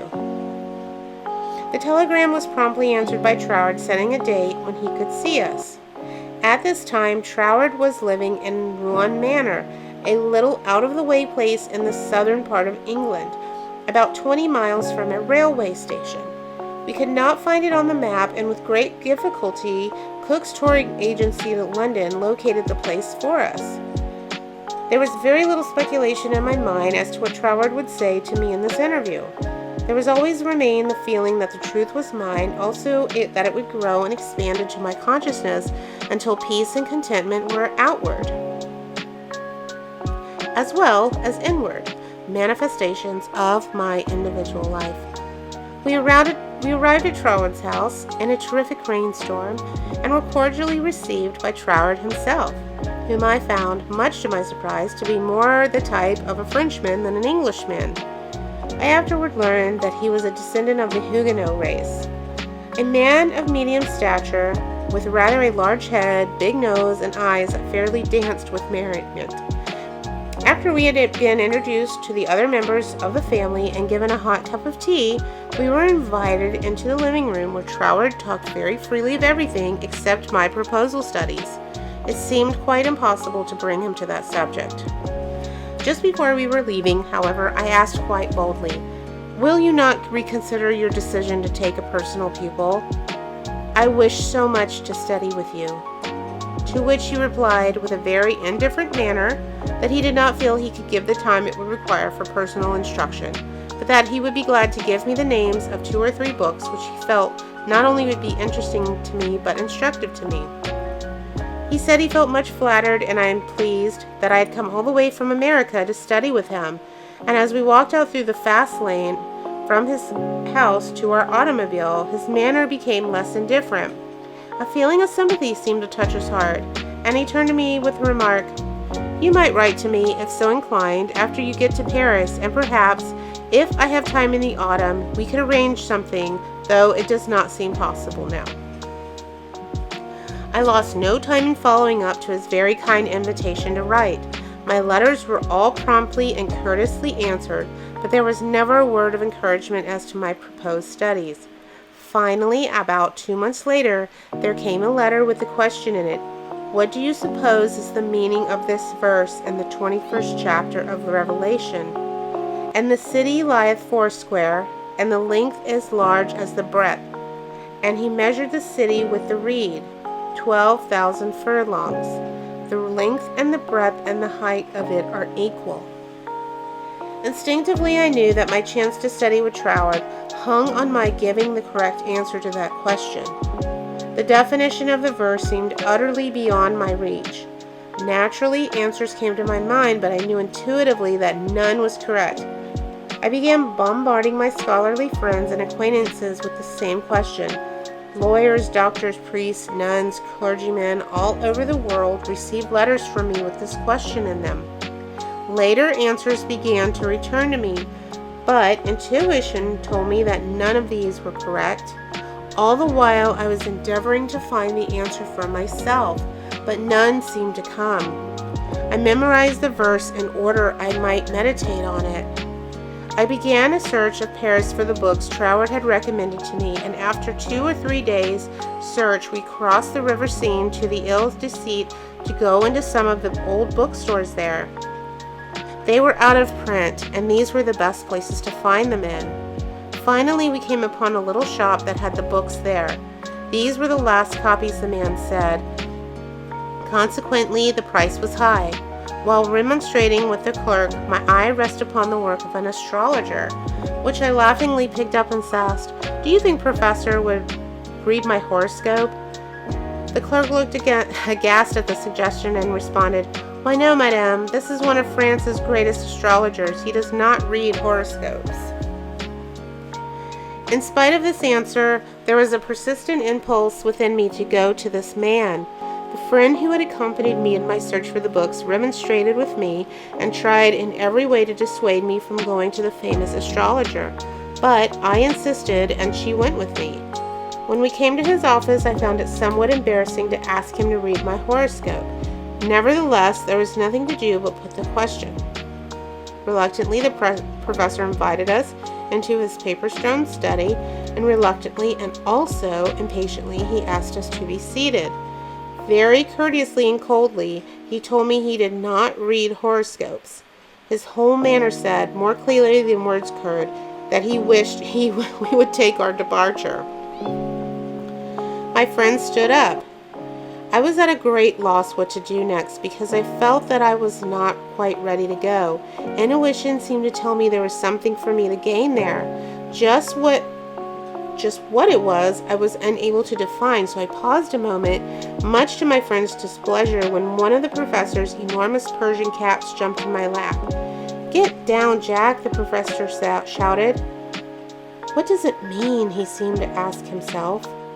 Then, with a greater interest than he had hitherto shown me, the professor said with a smile, "I've never known the cat to go to a stranger before, madame. My cat pleads for you. I also now feel an interest in your horoscope, and if you will give me the data, it will give me pleasure to write it out for you." There was a great feeling of happiness in me when he made this statement. He concluded by saying, "I do not feel because I did not care about a horoscope and could not give any reason why I was letting him do it. However, may I call for your data next Sunday afternoon?" On Sunday afternoon, at the appointed time, the professor arrived, and I was handing him a slip of paper with all the data of my birth, etc. When the idea came to me to ask the professor for the answer to the question about the 16th verse of the 21st chapter of Revelation, the thought was instantly carried into effect, and I found myself asking this man what he thought the verse meant. Without pausing to think it over, he immediately replied, "It means the city signifies truth, and the truth is non-invertible. Every side from which you approach it is exactly the same." Intuitively and undoubtingly, I recognized this answer as the true one, and my joy knew no bounds, because I felt sure that this correct answer in my possession, Troward would accept me as his pupil in the fall. As the great astrologer was leaving, I explained to him about all my desire to study with Troward, how I had come from New York City for that express purpose, seemingly to no avail until the answer to his test question had been given to me by him. He was greatly interested and asked many questions about Troward, and when asked if he would please send me his bill, he smilingly replied, "Let me know if the great Troward accepts you as his pupil," and bade me a good afternoon. I hastened to my room to send a telegram to Troward, giving my answer to the question about the 16th verse of the 21st chapter of Revelation. There was an immediate response from Troward that said, "Your answer is correct. I'm beginning a course of lectures on the Great Pyramid in London. If you wish to attend them, we'll be pleased to have you, and afterwards, if you still wish to study with me, I think it can be arranged." On receipt of this reply, preparations were at once made to leave Paris for London. I attended all the lectures, receiving much introduction from them, after which arrangements were made for my studying with Troward. 2 days before leaving for Cornwall, I received the following letter from Troward, clearly indicating the line of study he would give me. 31 Stanwick Road, West Kensington, England, November 8, 1912. Dear Mrs. Behrand, I think I had better write you a few lines with regard to your proposed studies with me, as I should be sorry for you to be under any misapprehension and to suffer any disappointment.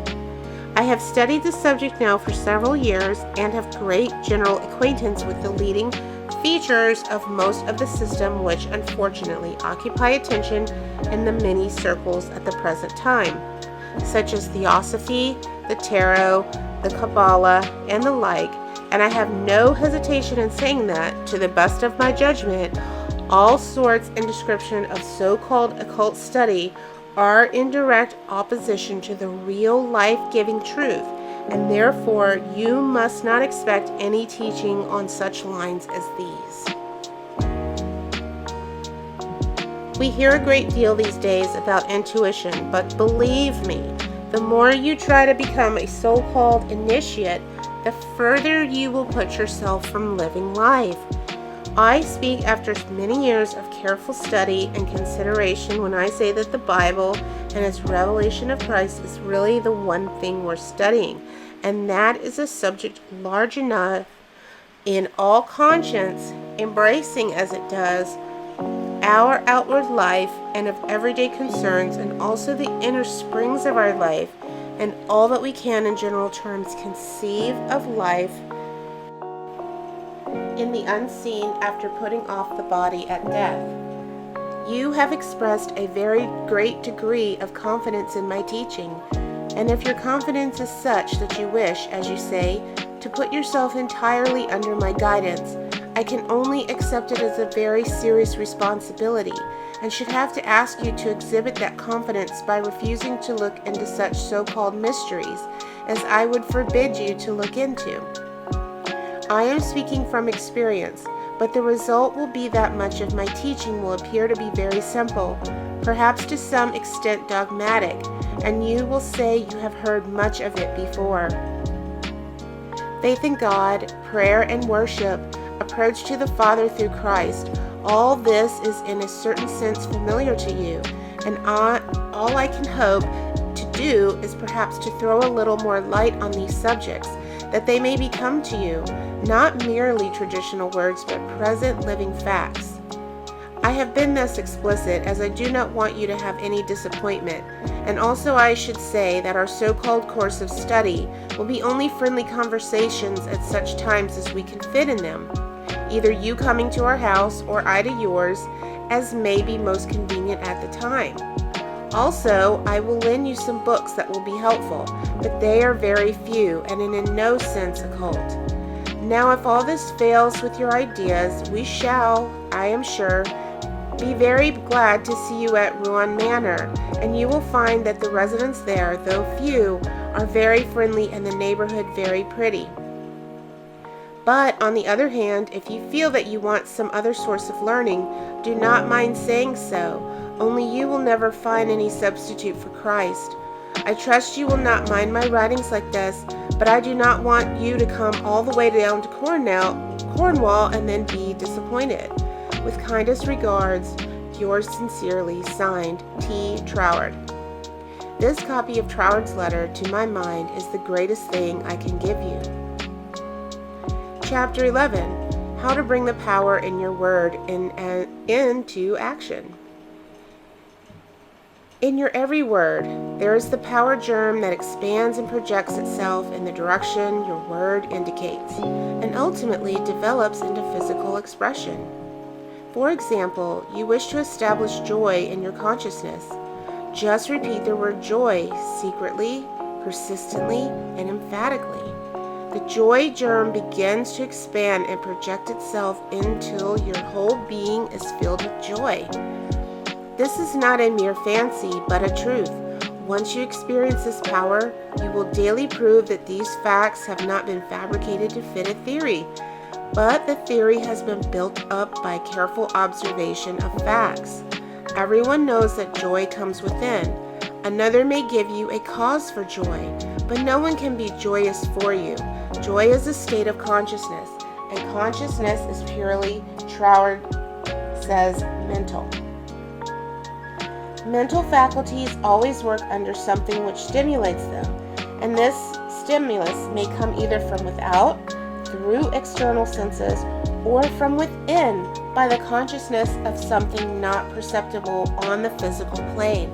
So what she's talking about here is you can be, by your own projected, what you're seeing in your 3D reality, not be experiencing love as you want it or wealth as you want it, but it can come from within. It does not have to be what you see on the outside is completely bendable. It comes from within. So when you feel it from within, it will project out onto your external plane.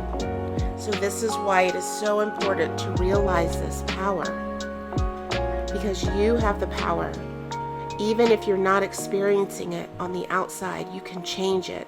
And if you keep it and persist in it, not with a sense of hurry up, but if you just keep persisting with it, it will change. It will change. It doesn't matter what you say, good or bad, it will change into what you are speaking. The recognition of this interior source of stimulus enables you to bring into your consciousness any state you desire.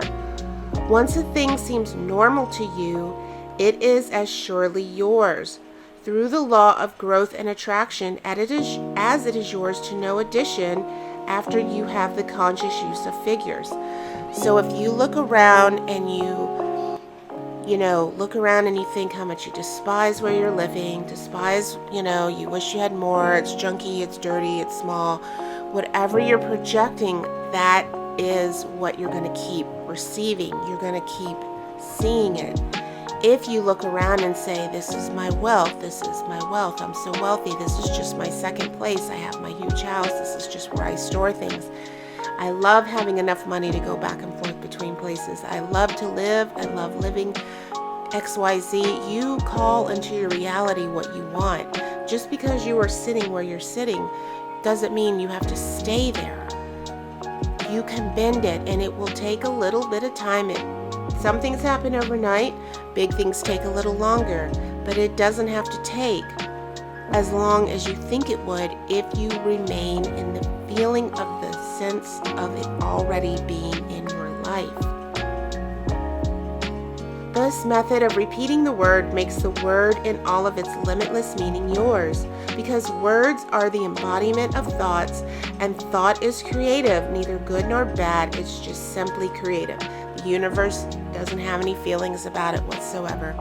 It doesn't look at it as good or bad like we do. We look at things good, bad, right, wrong. The universe doesn't look at it like that. The universe, it is just creative expression. That's it. That's all. This is the reason why faith builds up and fear destroys. Only believe and all things are possible unto you. It is faith that gives you dominion over every adverse circumstance or condition. It is your word of faith that sets you free, not faith in any specific thing or act, but simple faith in your best self in all ways. It is because of this ever-present creative power within the heart of the word that makes your health, your peace of mind, and your financial condition a reproduction of your most habitual thought. Try to believe and understand this, and you will find yourself master of every adverse circumstance or condition, a prince of power. Chapter 12. How to increase your faith. But you ask, how can I speak the word of faith when I have little or no faith? Every living thing has faith in something or somebody. It is the quality of creative energy in the positive faith thought which gives it vitality, not the form it takes. Even intense fear is alive with faith. You fear smallpox because you believe it possible for you to contract it. You fear poverty and loneliness because you believe them possible for you. It is your habitual tendency of thought that reappears in your mind, your body, and your affairs, not the occasional thought upon some specific line or desire. It is the faith which understands that every creation had its birth in the womb of thought, words that gives you dominion over all things, your lesser self included, and this feeling of faith is increased and intensified through observing what it does. This observation is the observation of your state of consciousness when you did not when you hoped you might, but feared it was too good to be true. How did you feel that time when you simply had to bring yourself into a better frame of mind and did, or you had to have a certain thing and got it? Live these experiences over and over again mentally until you really feel in touch with the self that knows and does, and the best there is yours. Chapter 13. the reward of increased faith. Because you have expanded your faith into faith and laws of the universe that know no failure, your faith in the best of yourself, the principle of life in you, has brought you into consciousness realization that you are not a victim of the universe but a part of it. Consequently, there is that within yourself which is able to make conscious contact with the universal principle of law and power and enables you to press all the particular laws of nature, whether visible or invisible, into serving your particular demand or desire, and thereby you find yourself master, not a slave to any situation. Troward tells us that this mastering is to be accomplished by knowledge, and the only knowledge which will afford this purpose in all its measureless immensity is the knowledge of personal element in the universal spirit and its reciprocity to your own personality. In other words, the words you think, the personality you feel yourself to be, are all reproductions in the miniature or specialized God or universal spirit. All your word thoughts are God forms before they were yours. The words you use are the instruments, channels, through which the creative energy takes shape. Naturally, the sensitive creative power can only reproduce in accordance with the instrument through which it passes. So you are the instrument. You are the instrument. You have to change your thoughts and you have to change your words. Remember, you are the instrument, and in you can create what you want. You don't have to think about the how. If it is a creative desire you want to express, then go with that and continue to affirm. That's it. You don't have to worry about how am I going to do this? Where am I going to find this? All answers will be revealed to you. All answers. You just have to keep faith. Affirm that you will know it when you see it as well. Just affirm that you will know it. Affirm that you will meet that person. Affirm, or whatever person, place, or thing, it will happen for you.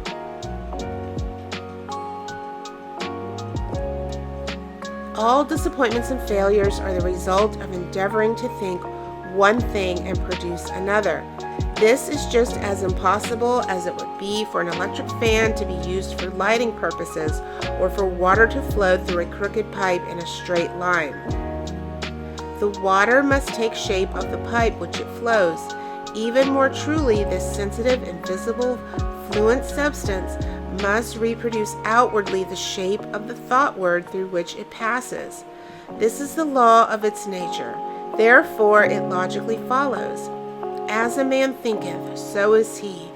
Hence, when your thought or word form is in correspondence with the eternal, constructive, and forward movement of the universal law, then your mind is the mirror in which the infinite power and intelligence of the universe sees itself reproduced, and your individual life becomes one of harmony. Chapter 14. How to make nature respond to you. It should be steadily borne in mind that there is an intelligence and power in nature and all space that is always creative and infinitely sensitive and responsive. The responsiveness of its nature is twofold. It is creative and amenable to suggestion. Once the human understanding grasps this all-important fact, it realizes the simplicity of the law of life. All that is necessary is to realize that your state of mind is a center of divine operation, and consequently contains that within itself which accepts suggestions, and expect all life to respond to your call, and you will find suggestions which tend to the fulfillment of your desire coming to you, not only from your fellow men, but also from the flowers, the grass, the trees, and rocks, which will enable you to fulfill your heart's desire. But if you act upon them in confidence on this physical plane, faith without works is dead. But faith with works sets you absolutely free. Chapter 15. Faith with works, what it has accomplished. It is said of Tyson, the great Australian millionaire, that the suggestion to make the desert land of Australia blossom as a rose came to him from a modest little Australian violet while he was working as a bushman for something like 3 shillings a day. He used to find these friendly little violets growing in certain places in the woods, and something in the flower touched something akin to itself in the mind of Tyson, and he would sit on the side of his bunk at night and wonder how flowers and vegetable life could be given the opportunity to express itself in the desert land of Australia. No doubt he realized that it would take a long time to save enough money to put irrigating ditches in the desert lands, but his thought and feeling were sure it could be accomplished, and if it could be done, he could do it. If there was a power within himself that was able to capture the idea, then there must be a responsive power within the idea itself that could bring itself into a practical physical manifestation. He remotely put aside all questions as to the specific ways and means which he would be employed in bringing his desire into physical manifestation, and simply kept his thoughts centered upon the idea of making fences and seeing flowers and grass where none existed. Since the responsiveness of reproductive creative power is not limited to any local condition of mind, his habitual meditation and mental pictures set his ideas free to roam in an infinitude and to attract to themselves other ideas of kindred nature. Therefore, it was not necessary for Tyson to wait and see his ideas and desires filled until he had saved from his 3 shillings a day enough money to irrigate the land for his ideas, found other ideas in the financial world which were attuned in sympathy with themselves, and doors of finance were quickly opened. All charitable institutions are maintained upon the principle of the responsiveness of life. If this were not true, no one would care to give, simply because another needed. The law of demand and supply, cause and effect, can never be broken. Ideas attract to themselves kindred ideas. Sometimes they come from a flower, a book, or out of the invisible. You are sitting or walking, intent upon an idea not quite complete as to the ways and means of fulfillment, and behold, along comes another idea. From no one can tell where, and his friends finds friendly lodging within your idea, one idea attracting another, and so on until your desires are physical facts. You may feel the necessity for an improvement in your finances and wonder how this increase is brought about, when there seems suddenly to come from within the idea that everything has its birthright in thought. Even money, and your thoughts turn their course. You simply hold to the statement or affirmation that the best, and all there is yours. Since you are able to capture ideas from the infinite through the instrument of your intuition, you let your mind rest upon the thought, knowing full well that this very thought will respond to itself. Your inhibition of the thought of doubt and feeling of anxiety enables the reassuring ideas to establish themselves and attract to themselves I can and I will ideas, which gradually grow into physical form of the desire in mind. It is the conscious use of the universal power to reproduce your desires in physical form. 3 facts should be borne in mind. First, all space is filled with creative power. Second, this creative power is amenable to suggestion. Third, it can only work by deductive methods. As Troward tells us, this last is an exceedingly important point, for it implies that the action of the ever-present creative power is in no way limited by precedent. It works according to the essence of the spirit and principle. In other words, this universal power takes its creative direction from the word you give it. Once man realizes this great truth, it becomes the most important of all his consideration, with what character the sensitive reproductive power is invested. It is the unvarying law of this creative life principle that, as a man thinketh in his heart, so is he. If you realize that the truth, that the only creative power can be you, only what you feel and think it to be, it is willing and able to meet your demands. Troward says, If you think your thought is powerful, then your thought is powerful. As a man thinketh in his heart, so is he, is the law of life, and the creative power can no more change this law than an ordinary mirror can reflect back to you a different image than the image of the object you hold before it. As you think, so are you does not mean as you tell people you think, or as you wish the world would believe you think. It means your innermost thoughts, that place where no one but you knows. No one can know the Father. None can know the Father save the Son, and no one can know the Son but the Father.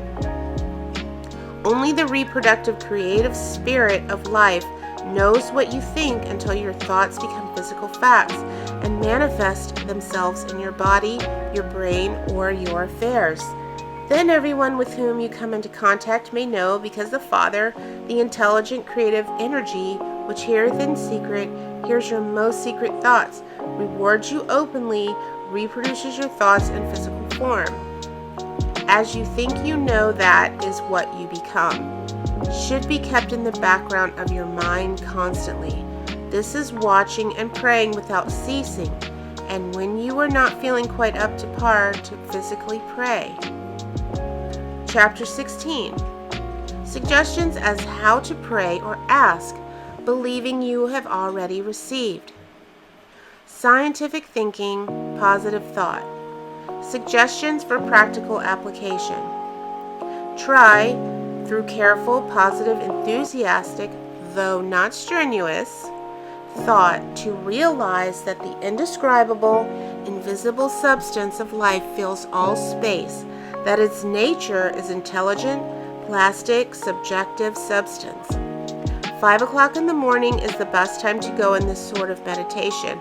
If you will retire early every night for 1 month before falling asleep, impress firmly upon your subjective mind the affirmation, "My Father is the ruler of all the world and is expressing his directing power through me," you will find that the substance of life takes form in the molds of your thoughts. Do not accept the above suggestion simply because it is given to you. Think it over carefully until the impression is made upon your own subconscious mind understandingly. Rise every morning, as we suggested before, at 5 o'clock. Sit in a quiet room in a straight back chair and think out affirmations of the previous evening, and you will realize and be able to put into practice your princely power with the realization, to some extent at least, that your mind really is a center through which all creative energy and power is taking form. Scientific prayer. The principle underlying scientific prayer. In prayer for a changing condition, physical, mental, or financial, for yourself or another, bear in mind that the fundamental necessity for the answer to prayer is the understanding of the scientific statement. Ask, believing you have already received, and you shall receive. This is not as difficult as it appears on the surface. Once you realize that everything has its origin in the mind, and that which you seek outwardly you already possess. No one can think a thought in the future. Your thought of a thing constitutes its origin. Therefore, the thought form of the thing is already yours as soon as you think it. Your steady recognition of this thought possession causes the thought to concentrate, to condense, to project itself, and to assume physical form. To get rich through creation. The recognition or conception of new forces of wealth is the loftiest aspiration you can take into your heart, for it assumes and implies the furtherance of all noble aims. Items to be remembered about your prayer for yourself or another. Remember that what you call treatment or prayer is not, in any sense, hypnotism. It should never be your endeavor to take possession of the mind of another. Remember that it should never be your intention to make yourself believe that which you know to be untrue. You are simply thinking into God, or first cause with the understanding that if a thing is true at all, there is a way in which it is true throughout the universe. Remember that the power of thought also works by absolutely scientific principles. These principles are expressed in the language of the statement, "As a man thinketh in his heart, so is he." This statement contains a world of wisdom, but man's steady recognition and careful application of the statement itself is required to bring it into practical use. Remember that the principles involved in being as we think in our heart are elucidated and revealed by the law. As you sow, you shall reap. Remember that your freedom to choose is just what you think, just what thought possessions you will affirm and claim constitutes God's gift to you. It shows how First Cause has endowed every man with the power and ability to bring into his personal environment whatever he chooses. Cause and effect in reference to getting. If you plant an acorn, you get an oak. If you sow a grain of corn, you reap a stalk and many kernels of corn. You always get the manifestation of that which you consciously or unconsciously affirm and claim, habitually declare and expect, or in other words, as you sow. So if you're wanting wealth and abundance, you don't have to put all the things that come in under that umbrella, like every single thing, you can put specifics on it, but when you see your kitchen, are you going to list every single utensil in the drawer? Are you going to go through and name every single? No, you're going to have a fully complete, beautiful kitchen. I'm just giving this as an example, as the way you want it. You already know all the beautiful things that you want in the drawers are already going to be there. If you have this kitchen, you're going to have everything in it that you want. So it's kind of the same thing as she's saying here. One seed in goes out and it gives you many things in that umbrella of wealth or love or whatever you're wanting. The manifestation of this truth, even in a small degree, gives you the indisputable understanding that dominion is your charter right. You are an heir of the first cause, endowed with all the power he has. God has given you everything. And I'm gonna repeat this sentence. It is so true, it is so small and so humongous. God has given you everything. Everything inside you. Everything. All is yours, and you know that all you have to do is reach out your mental hand and take it. This formula may serve as a pattern to shape your own prayer or affirmation into God for the benefit of another or yourself. If for another you speak the Christian name of the person you wish to help, then dismiss their personality entirely from your consciousness. Intensify your thought by meditating upon the fact that there is that in you which finds the way, which is the truth and is life. You are affirming this fact, believing that since you are thinking this, it is already yours. Having lifted up your feeling to this central idea to this meditation, you examine your own consciousness to see if there is aught which is unlike God. If there is any feeling of fear, worry, malice, envy, hatred, or jealousy, turn back in your meditation to cleanse your thought through the affirmation that God's love and purity fill all space, including your heart and soul. Recognize your thought with the love of God, always remembering that you are made in the image and likeness of love. Keep this cleansing thought in mind until you feel that you have freed your consciousness entirely of all thoughts and feelings other than love and unity with all humanity. Then, if denials do not disturb you, deny all that is unlike your desired manifestation. This is accomplished. You almost overlay your denial with the affirmation that you are made in the image and likeness of God and that you are already have your desire fulfilled in its original spirit or thought form. Closing of prayer. Prayer as a method of thought is a deliberate use of the law which gives you the power of dominion over everything which tends in any way to hamper your perfect liberty. You have been given life that you may enjoy it more and more fully. The steady recognition of this truth makes you declare yourself a prince of power. You recognize, accept, and use this power as a child of a king, and hence dominion is your birthright. Then when you feel the light of this great truth flooding your consciousness, open the floodgates of your soul in heartfelt praise that you have an understanding that the Creator and the creation are one. Also, that the Creator is continually creating through His creation.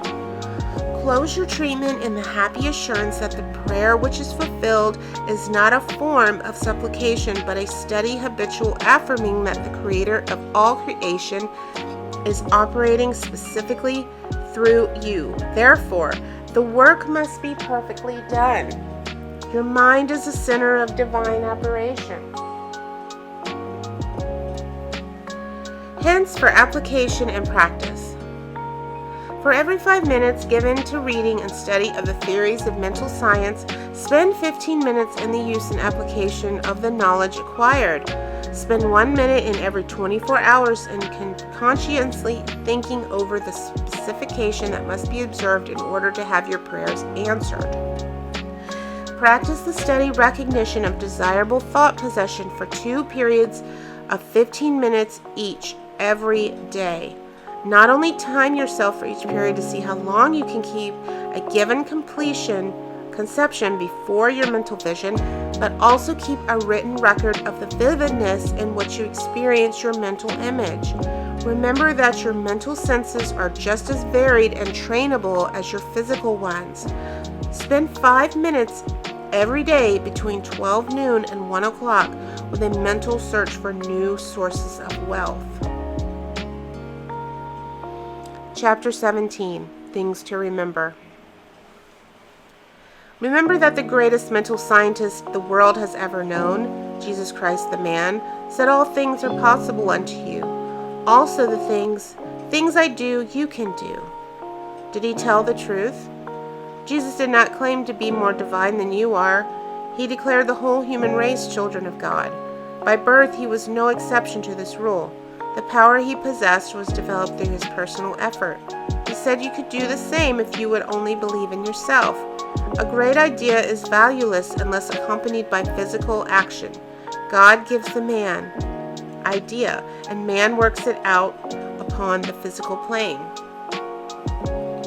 All that is really worthwhile in contentment, self-command alone can produce it. The soul and the body are one. Contentment of mind is contentment of soul, and contentment of soul means contentment of the body. If you wish health, watch your thoughts, not only of your physical being, but your thoughts about everything and everybody. With your will, keep them in line with your desire and outwardly act in accordance with your thoughts, and soon you will realize that all power both over thoughts and conditions have been given to you. You believe in God. Believe in yourself as the physical instrument through which God operates.